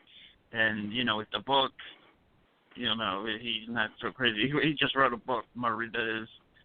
Oh, I didn't know that. And it's called This Is It, ironically enough. The same name. Should have been That Was That. That was it. Yeah, no, he should have said That Was That. That's what he should have titled it. Anyway. That was that. Another question. Originally mentioned Tom Mesereau, but they wanted me to ask you this. In 1993, Larry Feldman sued Michael Jackson for allegedly molesting Chandler, and then filed a motion to have Jordan's civil trial precede the criminal trial that Sneddon was trying to put together. Michael's defense team filed a counter motion to have Jordy's civil trial delayed until after the criminal trial, but the judge ruled in favor of the Chandlers and ordered the civil trial to begin in March of 1994. Subsequently, Michael settled the civil case before the trial could begin. Since you have stated numerous times, you being, they were talking about Tom, that settling the civil case was a big mistake, would you have done things differently if you defended Michael Jackson in 93? What would your defense strategy been? And they asked this, I guess, because you were very familiar with the Jordy Chandler discovery and all that stuff. So, well, number one, I don't know anything about the civil trial and how that progressed, and I would be very, very hard pressed to believe that it didn't go. It would have gone to the Court of Appeals, because number one, you can't compel Michael to testify. If the investigation is ongoing, then he still has his Fifth Amendment privilege, so you can't compel him to testify. The reason that the Scott Peterson civil trial was dismissed, and I don't even know if people know that, was because as long as the appeal is in progress, you can't compel Scott Peterson to testify, and that's what Sharon Rocha was trying to do. She just wanted her pound of flesh. You didn't have a pot to piss in. There's no money there. But the bottom line is you can't compel somebody to testify if they have potential Fifth Amendment issues. And so for a judge to force the civil trial to go forward, put Michael up on the stand, and again, any competent attorney, I don't know who the civil attorneys were, but I know that Johnny Cochran and Carl Douglas were both handling the criminal aspect of it, looming in the background. There's no way that Michael would have been able to testify. So, the settlement, I agree. To make the settlement I think it was a huge mistake, but at the time, the money that Michael paid out was just a small fraction what his worth was. So, you know, you have to look at it. People look at it for the dollar figure. They don't look at it for, you know, for the proper perspective. If you're Bill Gates and you settle out a case for $1 million and you're worth $30 billion, well, what's the big deal, you know? So it's and I'm not. Yeah, you know, I mean, it's a drop in the bucket, and I get that it was a lot of money. You know, to me, it was it would have been a fortune. But when all is said and done, the reality is that at the time, you know, Michael was riding so high on the, you know, in the recording world with what he had, Thriller, and God knows what else he had. You know, it was just a drop in the bucket to make a bad nightmare go away. And it was a decision that he made. And I agree with Tom. I think it was a huge mistake, but it certainly doesn't mean that he did anything. He just wanted it to go away. And Tom Sneddon, you know, at the time, he probably... And there's been plenty of people in that situation that have done the same thing. Do it all the time. You know, Tom Sneddon, Michael mistakenly probably believed that Sneddon, if he settled this out and it went away, that Sneddon was going to go away. And that just didn't happen either. You know, and I'm sure a lot of his legal team, again, Johnny and Carl both, probably thought the same thing. Look, settle it out, it'll go away. And there were so many other attorneys that had their hand out representing family members of family members of family members. You know, there were people that used to wash Shorty Chandler's mother's car that were asking for money because they were traumatized by it. So it was just out of control, the number of people. And I guess, you know, Michael's thought process is, if I get rid of it now, maybe these people will stop coming out of the woodwork. That was a joke, by the way. Unreal. Speaking of coming out of the woodwork, here is this clip on, I think his name is Mesereau. Jamie Mesereau. There is. What a clown. Okay, Jamie Mesereau has taken credit for introducing Gavin Arvizo to Michael Jackson since the beginning of time. It was a hairdresser by the name of Carol Lemire that used to do Michael's hair. Carol Lemire was very good friends with Arlene Kennedy, who was teaching Janet Arvizo's kids how to tap dance. Carol was very good friends with the actress Vernee Watson Johnson, who testified on our behalf also, that had these kids in an acting class. Carol Lemire was friends with, you know, that little social circle. I forget some of the names of some of the other people. But the bottom line is Carol was also worked with Karen Fay, and they were also involved with, she was one of Michael's hairdressers, and she had a very close relationship. When you walk into Carol's apartment, my God, you should see some of the original pictures and signatures and whatever of Michael. It's like a shrine. It's actually kind of neat. But when all is said and done, Carol Lemire is the one, when she found out, again, because she knew Janet Arvizo and she knew that Gavin was sick, Carol Lemire is the one that introduced Michael. Jamie Mesereau has never once said how they introduced it and where. He just takes the credit for it. Anyway, go ahead, play the clip. Okay, let's play this clip. Jurors are hearing testimony from Jamie Mesereau, the organizer of a comedy camp where Michael Jackson's young accuser once worked on a stand-up act. MSNBC's Jennifer London has been listening in on today's proceedings. She joins us from outside of the courthouse. Hi, Jennifer. Well, hi there, Allison. As you mentioned, testimony underway here in Santa Maria. Michael Jackson arriving at the courthouse in plenty of time. He was accompanied by his mother and his father. On the stand right now, Allison, as you mentioned, Jamie Mesereau, he runs a comedy club in Los Angeles, The Laugh Factory. He testified that he met the accuser during a comedy camp that he runs for underprivileged children. He testified that he became friends with the accuser and his family, and when the boy was diagnosed with cancer and spent a lot of time in the hospital, Jamie Mesereau went to visit him frequently and eventually put the boy in touch with Michael Jackson. The prosecution calling Jamie Mesereau to the stand today in part to help bolster its claim that Michael Jackson and his associates held the boy and his family against their will. Before Mesereau was placed under the gag order, he told NBC's Dateline that he received a phone call from the boy's mother. She was very upset, and she said, "Everybody's listening to me, and I can't leave Neverland." Now, an earlier witness, Louise Palenker, who was called to testify for the prosecution, told the jury that she also received a similar phone call from the boy's mother. Along with charges of molesting a child and giving alcohol to a minor, Michael Jackson is also charged with false imprisonment. Allison, back to you. Jennifer London, thanks so much for all those details. Okay, Scott Ross, Did you see any phone records being introduced of any calls to Jamie Masada from Neverland? No. Me either. Yeah, me either. Oh, boy. You know, again, it's very convenient to say that Jamie Masada got in touch with Michael Jackson. What the hell does that mean? What does that mean? Are we talking he called Kevin Bacon and said, look, it's only 5 people removed. Can you get in touch with Michael Jackson? What does that mean? I guess he 6 wanted degrees of Kevin Bacon. He wanted credit. He wanted the attention. You know, I went to his office and I served him with a subpoena for some records. I don't even remember what they were. Right. And I served the subpoena properly because I was serving it on a corporation. I wasn't serving it on him. And I got a phone call from Jane Velez Mitchell, who was at the time with Harvey at not TMZ, the Celebrity Justice. I got a phone call from Jane Velez Mitchell, and she says that Jamie Masada is having a what's that called? Press conference, and he's going to talk in the press conference about how he received a subpoena and how he wasn't going to comply because it was not served properly. I don't know, whatever, blah blah blah blah.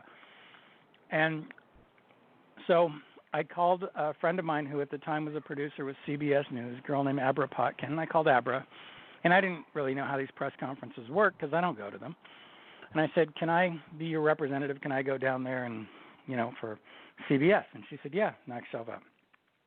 Because I didn't know at the door if they say, who are you with, whatever. And, I just had no idea. It's not my forte.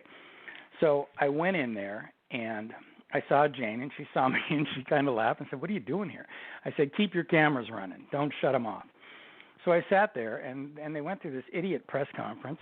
Sully McCullough, who was one of our witnesses, actually spoke at the press conference, and I ran into him several times after the fact. He's really a nice guy, and he used to perform, I guess, at the comedy club. And separate story, but the short version was as Masada got up there and talked about how he hadn't been served, and he's holding up the subpoena. He's holding it. How do you say you haven't been served when you've got it in your hand? So I'm sitting here listening to this.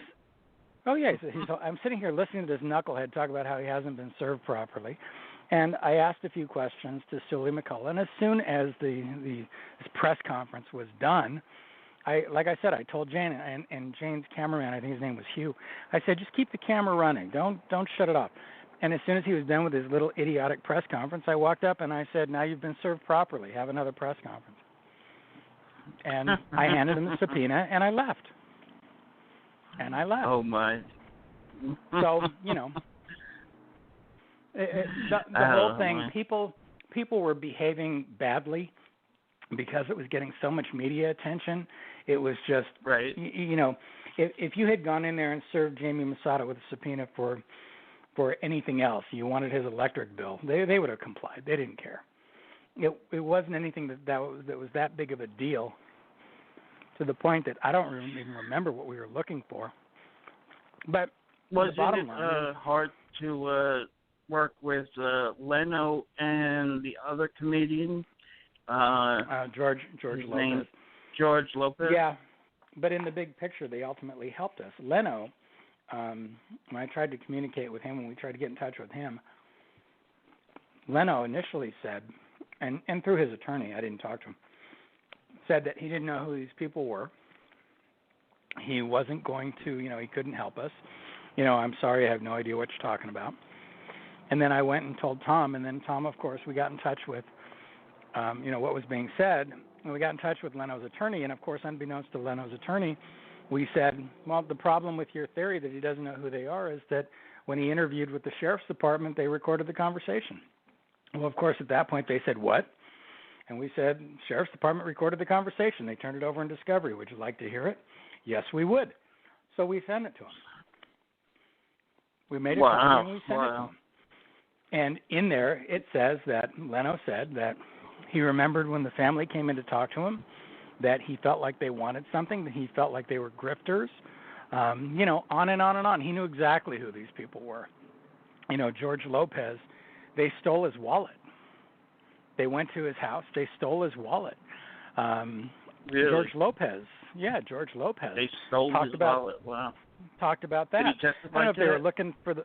I don't know if they were looking for the money or whatever. I don't know if he ever got it back, but yeah, he believed. I shouldn't say conclusively. He believed George Lopez's theory is his wallet disappeared. It had some money in it. I don't think it was a lot. I think it was a couple $100. But he believed that these kids came over to his house and stole his wallet. Yeah. That's a pretty big belief under the So circumstances of this trial. Well, and when I went to serve Lopez, when I got to his house, there's a block wall, and there's a gate on the block wall in front of his house, and his house was under construction, and the gate was in place, and the gate was actually locked. The problem was the entire block wall was gone. I walked around the gate, and I walked up to the front door, and I got a call from his attorney saying that they were calling the police. They were reporting, an illegal entry, a trespassing, whatever they called it, I don't know. They said that I had climbed the fence, and I said, have you been to Mr. Lopez's house? And the attorney's all pissed off at me, and he said, why? I said, there is no fence. I said, it's under construction. I totally get it. There used to be a wall. It's gone. I said, when I got there, I walked around it. So. Wow. So they try to anyway. say they put it on you. I'm used to it, though. I get people threatening all the time. It's like, you're going to kill me. Yeah. Take a number. Stand in line.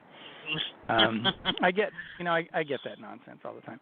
But yeah, I was really disappointed that Lopez was behaving that way, and same with Leno. And I'm a car person, and I really respect Leno's collection. But what he did was just utter nonsense. And again, now we're back to the Chris Tucker thing. Chris was always going to appear. Chris Tucker actually was one of the best witnesses, right? Yeah, and again, the issue with Chris Tucker was, how did the family get to Florida? And Chris Tucker testified the truth. He said the family called him, said, we can't get out of our apartment. The media is all over us. Can we come stay at your house? Chris responded by saying, well, I'm not going to be there. I'm going to my home in Orlando, Florida. And he said, I don't know what to tell you. And I believe they said, or Chris said, I don't remember now, do you want to go to Orlando, Florida, if you want to come with me? Because he had chartered a plane out of Van Nuys. And when the Arvizo family, of course, said yes. On the Tonight Show. He did mention that? About this. I think he was talking about Gavin at the time. He mentioned. Well, at one point, he mentioned on the Tonight Show, he told Jay Leno that he met Michael Jackson through Gavin Arvizo. No doubt about it. Well, anyway, so with respect to this particular case, so Chris Tucker tells the family, look, I'm leaving tomorrow out of Van Nuys Airport. You want to meet me there? He's chartered a plane. I don't think it matters if you carry one passenger or 41 passengers, as long as it's not overcrowding the plane. And so when they got to the airport, they were all intent on going to Orlando. Again, Chris has a home in Orlando, or I don't know if he has it or had it, whatever. But when they got to the airport, the Arvizo said, Michael's in Miami. Can we go to Miami? Chris is like, yeah, whatever. So he told the pilot, he said, can we reroute to Miami? He called his brother to pick him up, and they flew to Miami, and Chris's brother drove from Orlando. He spent the night in Miami because his brother drove from Orlando down to Miami to pick him up. And that's how the family got to Miami. Nothing to do with Michael. Michael had no idea they were coming. None whatsoever. They just showed up. But they knew where he was staying. And they just showed up on his doorstep. Yep. And then, of course, now the whole world knows, that's when the molestation begins. Oh, give me a break. What a bunch of hooey. Yeah. I want you to take a listen to Diane Diamond talking about Gavin Arvizo. If I throw up, it's your fault. On Close-Up this morning, a tough day for the prosecution in the Michael Jackson child molestation trial. As we've been reporting, Jackson's accuser admitted under cross-examination that he had told a school official he was never molested. Diane Diamond is covering the trial for Court TV, and NBC News legal analyst Michael Cardoza is a defense attorney. Good morning to both of you. Morning, Kate. Good morning, Kate. All right, Michael, let me start with you if I could. The cross-examination yesterday has been described as tough and punishing. We heard Michael Jackson saying after the day of testimony that Tom Mesereau did a great job, I guess is what he said exactly. What do you think?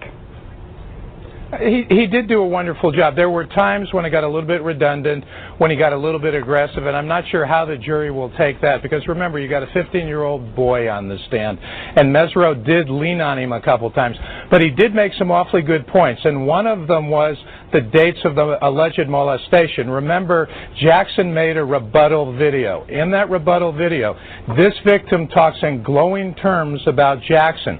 When that victim first went to Tom Mesereau, not Mesereau, but the district attorney Sneddon in Santa Barbara, he said, you know, those crimes took place before that video. That didn't make a whole lot of sense. Later, he changed it till after that video, so it squared a little bit with his glowing description of Jackson in that video. So that could be very damaging to them. I mean, you don't know when those crimes took place.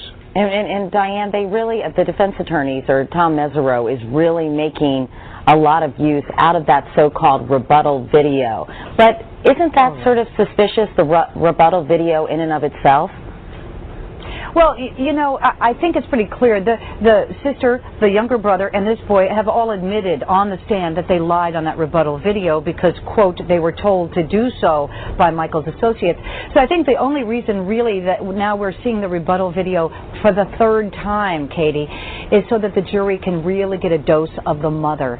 The mother is a big problem in this case, and in the video, she's overly animated. She's got on bright red lipstick. She's sort of sing-songing her answers, and it does get grating, and I think that that's Tom Mesereau's goal. So when will she appear on the stand?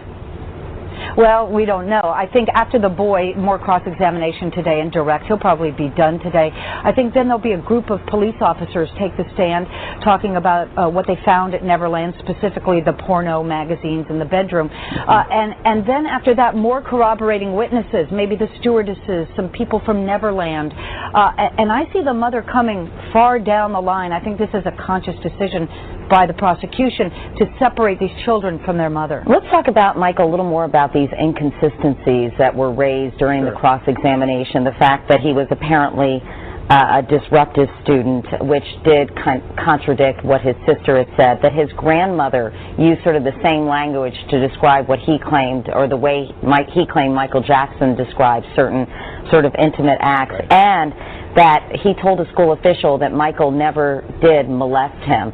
I mean, it seems to me that if a kid is 12 years old, it's not that surprising that he might deny being molested to a school official. Well, certainly that's how the district attorney will counter that. They'll put their expert on the stand to say that most children, most victims of molestation don't tell people. They just don't go out and announce it to the world. It takes them a while to get to somebody that knows the right questions to ask. But in cross-examination, in jury trials, the devil is in the details. So all these inconsistencies, if you take them and look at just one of them, maybe that doesn't mean a lot, but when you start to add them up, the jury may say, wait a minute, I have a reasonable doubt now. One of them doesn't give me a reasonable doubt, but the 4, 5, 6, 7, 8, and so on up give me that reasonable doubt. And that's exactly what Mesereau's trying to do, make those contradictions add up. And when you talk about the fighting, go ahead. Go ahead, Diane. I was going to say, my sources that are close to the family tell me that the reason the boy was in the dean's office so often is because he was fighting because the kids were teasing him about being a homosexual after seeing him holding hands with Michael Jackson. So, like you said, Katie, it's not unusual for a 12 or 13-year-old boy, after being teased like that, getting in fights like that, to then come into the dean and when asked, did something bad happen, say, no, nothing happened. We're almost out of time, but Diane, Jay Leno's name came up, and how significant was that? Yeah. That, you know, somebody's lying here, Katie, and this could be a really crucial point. Tom Mesereau said in the opening, I'm going to tell you about a conversation Leno had with this boy where they were trying to, quote, hustle him. Yet yesterday on the stand, the boy said he'd never talked to his idol, Jay Leno, that he'd left a message for him, but he'd never spoken to him. So, boy, I can hardly wait to see how this one comes out, because somebody's not telling the truth. All right, well, to be continued, I guess. Diane Diamond, Michael Cardoza, thank you both so much. Scott Ross, what do you make of I did not I've worked with Michael. I did not know that he did any commentary. Great lawyer, I have to say, and really nice person. But You know, again, where do you start? I met with this school principal, and the thing that Diane Diamond said, again, if you pay attention to her, which is incredibly difficult for me, by the way, what she said though is not completely out of line. That people don't go and tell people that they don't know certain things. Problem is that Gavin had been at the school for a very long time. He knew the principal. He knew the principal because he was a troublemaker, and it had nothing to do. This was years before anybody saw the video. The kid was always in trouble because he was desperate for attention. Now we're back to this entire thing. What's this about? It's about attention. But the reality is he knew this principal. We sat. Tom Mesereau, Tom Snedden, I think it was Steve Robel, the sergeant in charge of the investigation, and myself, all met at the exact same time. This guy didn't want to have any favorites, by the way. Wasn't going to talk to one party and not the other. We all convened at his office. I want to say it was on a Saturday morning. Snedden and Robel drove all the way down from Santa Barbara. Tom and I went down to downtown Los Angeles, where we met this gentleman. For the life of me, I could not tell you his name. I just don't remember. But we sat in his office, and he told the story. And again, it was all true. Everything he said made sense. It was completely understandable why somebody in that position, you know, you can't just arbitrarily say, oh, they were making fun of him, calling a homosexual. That's just too convenient, and that's just what Diane Diamond and all these other reporters were doing. They just rationalize everything. They can always find an excuse. Hell, I can always find an excuse for something. You know, everything is an excuse with the exception of maybe you just didn't do it. See, that's just not something that they can factor in. Maybe it just didn't happen. And again, you know, when she says, well, somebody's lying, well, apparently the jury decided that it was the kid.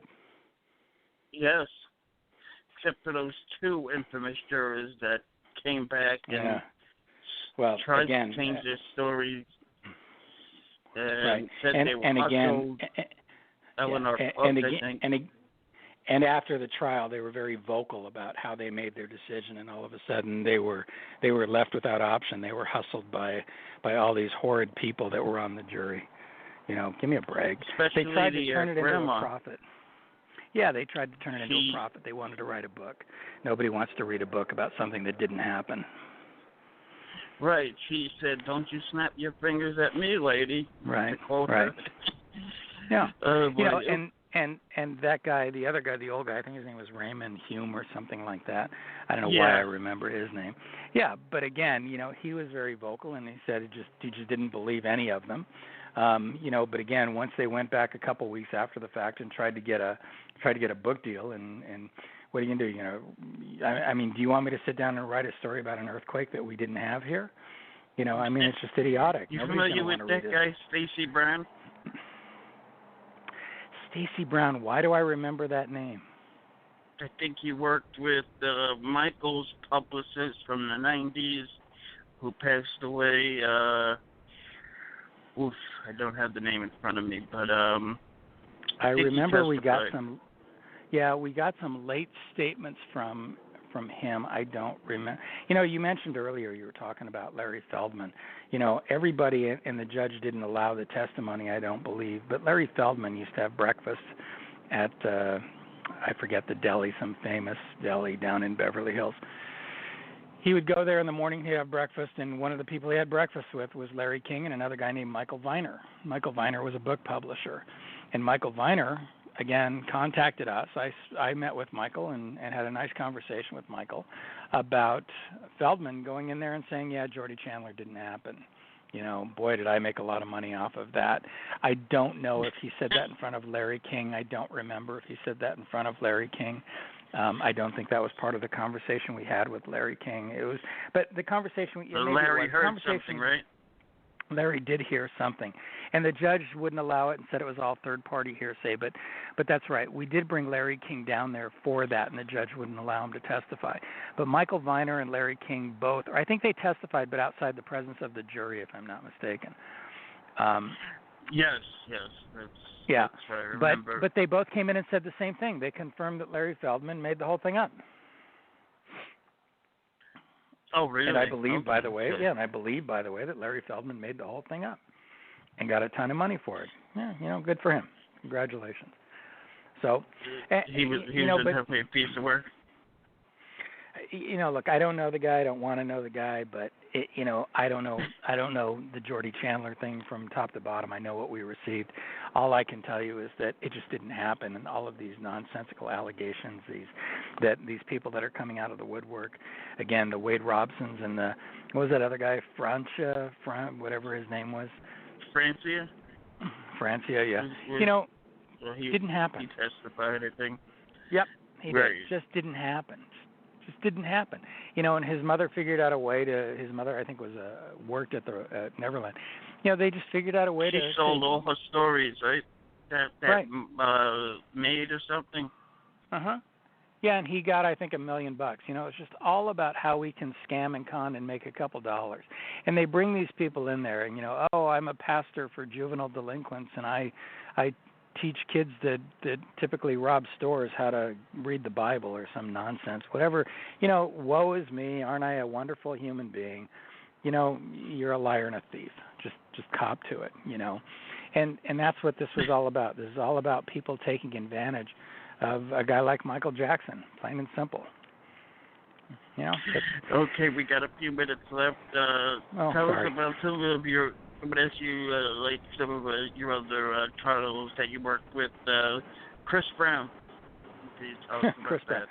Yeah, Chris Brown, is a domestic violence issue. There's not a whole lot to do. The only thing that I did on Chris Brown, at some point after the incident, some naked photographs were published of Rihanna that came off of somebody's cell phone or her cell phone, whatever it was. And I was brought in simply because Mark had me trace down the origin of those pictures, because when she saw the pictures, she immediately thought that Chris was the one that had released the photographs. And she called her attorney, a guy named Don Etra, who, again, great lawyer. She called Don and somebody that I know, too. I mean, again, it's such a small community. But she called Don and she said, hell with this. I want him in jail. He needs to go to jail, after what he did to me, kind of thing. And she was pissed off over the photographs. So Mark said, you need to find the photographs, find out where the origin of the photographs. And I traced them back to, I actually had to travel. I think I went to Denver and Atlanta, but I did find the source of them.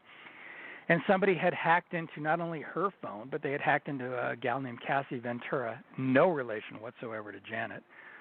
Cassie Ventura's phone. Cassie at the time was, I don't know what name he goes by, P. Diddy, Sean Combs, Puffy, whatever he is this week.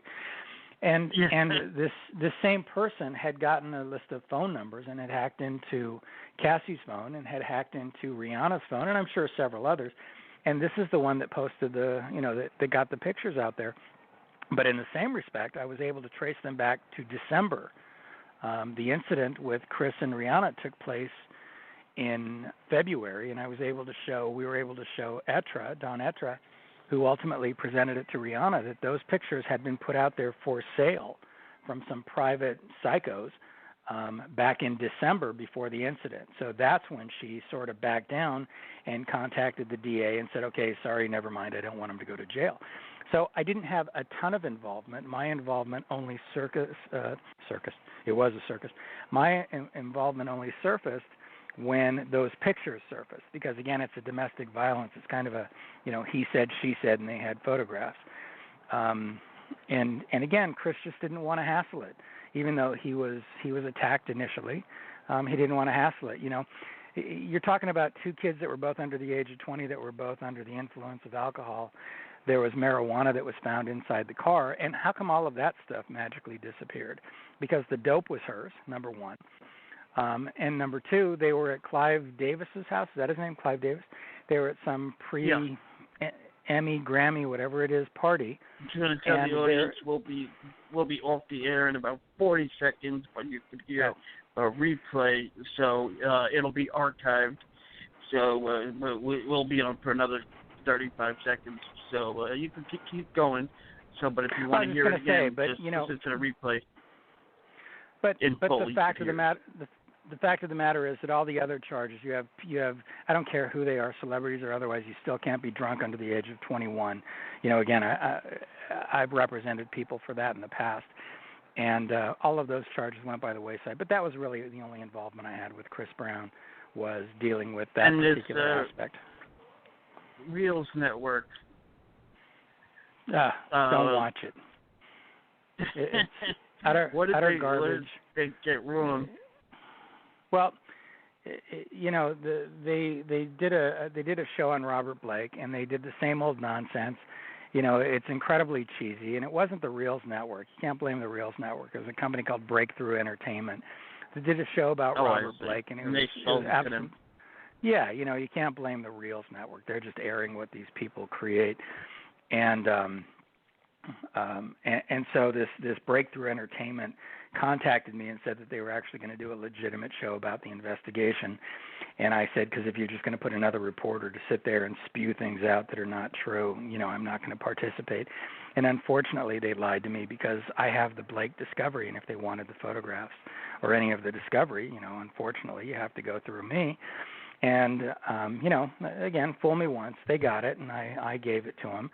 And they put out this incredibly cheesy and stupid show that had Mary Murphy, who is a reporter, narrating the entire thing, getting fact after fact after fact incorrect.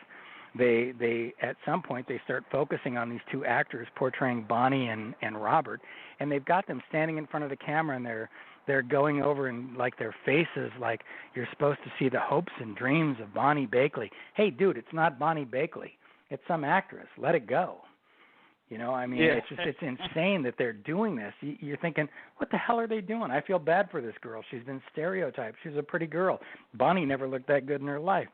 And I don't understand why they portray these people like they're the real McCoy instead of just dealing with the facts.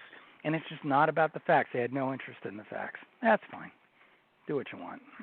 But unreal. And I told him, I called him and I told him, you know, that it was embarrassing. You know, my wife had a really, really valid point. She said they didn't use my interview. They interviewed me for about 2 hours and they didn't use me, which is perfectly fine. And my wife said, just be glad they didn't use you. I mean, it was so bad. Who wants to be associated with that? But with regards to Conrad Murray, who were you working for? Ed? General, or No, Nareg Gorgon. Michael?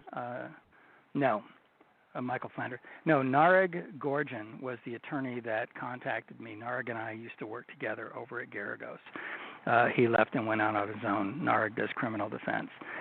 And things that they had in the discovery just didn't make a lot of sense. Some things weren't getting done. There were witnesses that weren't being interviewed that they needed to locate. One of the witnesses was Grace. I was able to track down Grace. As you remember, Grace was Michael's main companion. The nanny, right? The nanny, yeah. You know, but she was with Michael more than anybody. I think she knew more. She and Karen Fay knew more than anything about anybody. And anyway, but for Conrad Murray, that's what I was doing. The other person we were trying to track down was Carrie Anderson. And I spoke to Carrie, and I hope I still have a good relationship with Carrie. But he was overseas. He had taken a job working for some security company, working for the government contract. I think he was in Afghanistan when I talked to him. But he's been on the show plenty. And great guy. I mean, I hope I still have a relationship with him. I haven't spoken to him in years, but again, you know, he just wasn't in a position to come back. He was not even in the country. And eventually, Judge Pastor made a ruling that we weren't going to be able to use any of that information, so it sort of became a moot point. Judge Mike Pastor? He's like one of the most. He's the most charismatic judge I've ever seen, I think. You know, off the bench, I think he's a great guy. I really do. But on the bench, I'm sorry, he's just pro-prosecution. But I think as a person, he's a lot of fun to talk to and hang out with, and he's got an amazing sense of humor. He's got this bizarre. I don't even know how you'd qualify it. He likes to memorize flight schedules. Oh my! If you tell him I'm going to Seattle, hey, I'll be back next week. I'm going to Seattle. He'll say what flight or what airline. You know, you say Alaska Airlines. He'll tell you when are you leaving? Saturday morning. Flight 696. He does. He memorizes flight schedules. And one day we were at a fundraiser. I forget for who, but we were at a fundraiser. And when you're off the bench, you still, hey judge, blah blah blah. But I think I was standing there and I said, "So Mike, let me ask you a question," because I just couldn't understand why. What's the attraction to flight schedules? It was the weirdest thing. And he said, I don't know. He's fascinated by them. The fact that all of these planes go up, they don't bump into each other, and he just, he likes to travel. He does travel quite a bit. And for whatever reason, he just knows these. He knows these flight schedules. It's the weirdest thing I've ever seen. Did you ever see him assigned to any other high-profile trial? Oh, I've done plenty of trials in front of him. I had there was a case, Cameron Brown, who was, again, we say high profile, had a lot of local attention. Cameron Brown was accused of throwing his 4-year-old daughter off of a cliff. Wow. And I did all 3 trials of Cameron Brown. The first attorney was Mark. The second attorney was Pat Harris, who used to be with Mark. And then the third attorney who completely screwed it up, but that's a separate issue. And again, with Cam Brown, Pat Harris in the second trial, essentially the jury acquitted him of the first-degree murder, but Judge Pastor would not pull the jury when he was repeatedly asked. And the prosecution had to go out and collect a series of declarations. It was sent to the Court of Appeals, and, he declared a mistrial before he pulled the jury, because theoretically he should have sent the jury back in and signed the jury verdicts, saying that they acquitted him of first degree and they were hung on the second and voluntary manslaughter. And he didn't do that. And again, I'll say it all day long. Judge Pastor, personally, great guy. But when he gets on the bench, he's just totally pro-prosecution, and it's really sad. He announced his retirement. He's no longer up on what we call what is known as the ninth floor, which is where all the big cases take place. That's where Judge Ito was, and Jackie Connor, and the ninth floor is the big case. That's where all the big cases are, and Pastor is up there. He was there. I think he's down on the third floor now. What was your take on the people against Conrad Murray? David Walgren, I believe his name is. Yeah, didn't know him. What was the other one? Deborah Brazil. Deborah Brazil, right? Yeah. Again, it's they relied on their experts, and unfortunately, every expert has their opinion. And, you can search and search and search, and you're always going to find an expert that says you can't do it this way, you shouldn't do it this way. There's no rule or regulation that says, propofol cannot be used outside the hospital. But, of course, the media makes up their mind. Somebody says, well, it probably shouldn't be. And look, they got, again, it's their agenda. And they got what they wanted, and I think Debbie Brazil is now a judge, if I'm not mistaken. Shelley Samuels, who was a prosecutor on Jackson, Robert Blake became a judge, as did Greg Doey, who was the original. There's a witness that became married to somebody from the Jackson case, Louise Palenka, right? Oh, Louise Palenka married Ron Zonin. Yeah, she married Zonin. Right. Yeah. I wish them both all the luck on the planet, and whatever. Zonin came out, and I know Zonin came out. Tom was telling me yesterday that Zonin came out and said they knew they had lost, and that's just not true. I think Roger Friedman and some other reporters actually came back and told us that they were celebrating the night before. That they were seen at some fancy restaurant. Fancy schmancy restaurant, that I'm sure the taxpayers were paying for. Diamond and all. Right. And that they were celebrating. And so for Zonin to now turn around and say, oh yeah, we knew we lost. Come on, grow up. Talk about sour grapes.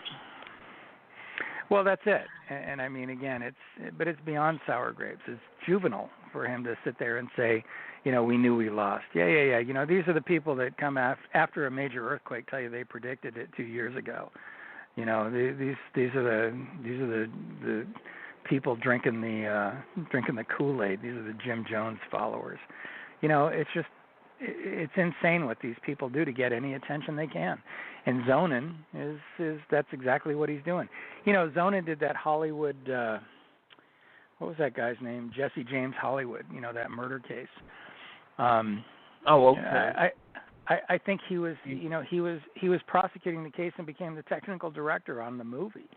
You know, what's up with that? You know, if you're not looking for attention, you know, why would you get involved in doing a movie about a case that you're physically working on while it's still in progress? You know, the movie, I think, was released before the thing ever went to trial. So, yeah, no, whatever. That's so absurd. But next Look, time, unfortunately, we live in Hollywood, and everybody. What's that? That you've been involved. Next time you come here, we'll talk about your some of the other cases you worked on, and if you want, you could tell the audience about your book. That's book? available, right? I guess, yeah. If you can find it anywhere. I you know, it's fiction. I wrote a book called Traveling Light. It's about an attorney that drops out of society. It has nothing to do with work per se. You know, there's an investigator in the book who is clearly not me. You know, it was just I don't watch television, and my wife was very sick years ago, and I didn't have anything else to occupy my time, so I started writing this book. You know, and I wrote it when I worked on it when I could. It took probably 2 years to finish. I mean, don't misunderstand. I'm very proud of it, but it's not like it's on Amazon. I self-published it through a company called Lulu. So, yeah, you can buy it online. Lulu.com, I think, is and it's not even out there for profit. I think it's for sale for like $8 and something, and that's what it costs to actually publish it. You know, I could mark it up to anything I want. I could put it out there for $35, but I didn't even want to make a profit on it. I could care less. It's out there for whatever the bottom line is, you know. Do you think you'll make a book in the future? About I've written. Oh no, about work? No, never. You know, these things are people's private lives, and I just don't think that. I don't care who they are. I don't think that they should be made public. I have personal relationships with several very big name stars that call me from time to time when they have issues, and the last thing I'm going to do, as my wife says, it's private investigator. You know, and the last thing I'm going to do is go public with any of that stuff or start writing books about anything. And when all is said and done, all I'm going to do is criticize the police. You know, years ago I had a weapons permit, and my wife pointed out very eloquently one day, the only people you fight with are the cops.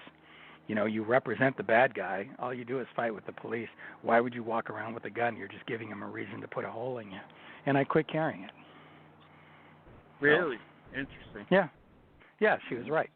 You know, I go into very bad parts of town, but I'm there to help whoever lives there. The only people I argue with, the only people I don't get along with, primarily, although I have several friends that are police officers, you know, but when I get into, you know, I had a murder case that the cop, that was ultimately dismissed, and the cop was so far off the mark. You know, I got into it one day in a hallway in a courtroom. I sort of yelled at him. I said, "You can't kill somebody with an effing coffee cup." You know, and this was that case Lois Goodman, the tennis referee that was arrested for killing her 80-year-old husband with a coffee cup. You know. Oh, wow. I don't know if you remember that, but this LAPD detective flew from Los Angeles, after he had been told not to, by the way, flew from Los Angeles at taxpayer expense, went to New York, arrested this woman, her name was Lois Goodman, at the U.S. Open, and I was on that case for no more than 30 days. Because once we got it and got our hands on it and started going through it after they had arrested her and turned over the discovery, there were 4 pictures taken by the officer who was the first responder, and it was evident. You could see in his 4 pictures exactly what took place. I brought in Michael Bodden to do to review the autopsy. Michael is a New York, very big New York. What do they call them? Help me. What are they called? Pathologist. New York. Yeah, and yeah, in fact, I think Michael even worked on Scott Peterson. But regardless, I brought in Michael Bodden to take a look at the autopsy, and plain and simple, the guy had a heart attack and fell. And he landed on a coffee cup, and he got superficial wounds from landing on a coffee mug that was in his hand when he fell down a flight of stairs. Again, it was all in front of you. You just had to look at the pictures, and that's why the DA ultimately dismissed the case. And she ended up suing the LAPD, but I believe it was dismissed. I think that they said there was no basis for it. I think the civil suit was dismissed. I don't know. I wasn't involved in that. I didn't pay attention. But neither here nor there. Those are the arguments I have are with police officers and the job that they do. So. Oh, wow. Well, thank away. You so much for a wonderful show that you gave us. And okay. We'll be in touch with you, and I'll definitely send you the replay of this when it's available. Okay. Thanks, Jordan. I appreciate it. And again, if you ever have any questions, whatever, you are more than welcome to call me. Okay? Okay. Thank you, Scott. I appreciate it so much, and have a good night. You too. Take care. Bye. Okay. All right, ladies and gentlemen, we will be back next week with veteran criminal defense attorney Joey Jackson. Thanks so much.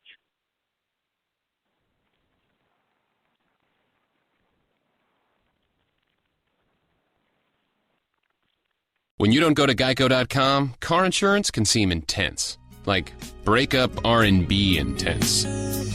I thought you said you loved the sweater that I got you. If you didn't, you could have told me. Geico makes it easy. Just go to Geico.com anytime to update or check your policy without all the extra drama. I even had a gift receipt. Fios is not cable. We're wired differently, which means you can get the fastest internet available with equal upload and download speeds from 50 to 500 megs. So you can upload 200 photos before your favorite song is finished. Click the ad and switch to Fios today to get our best offer ever.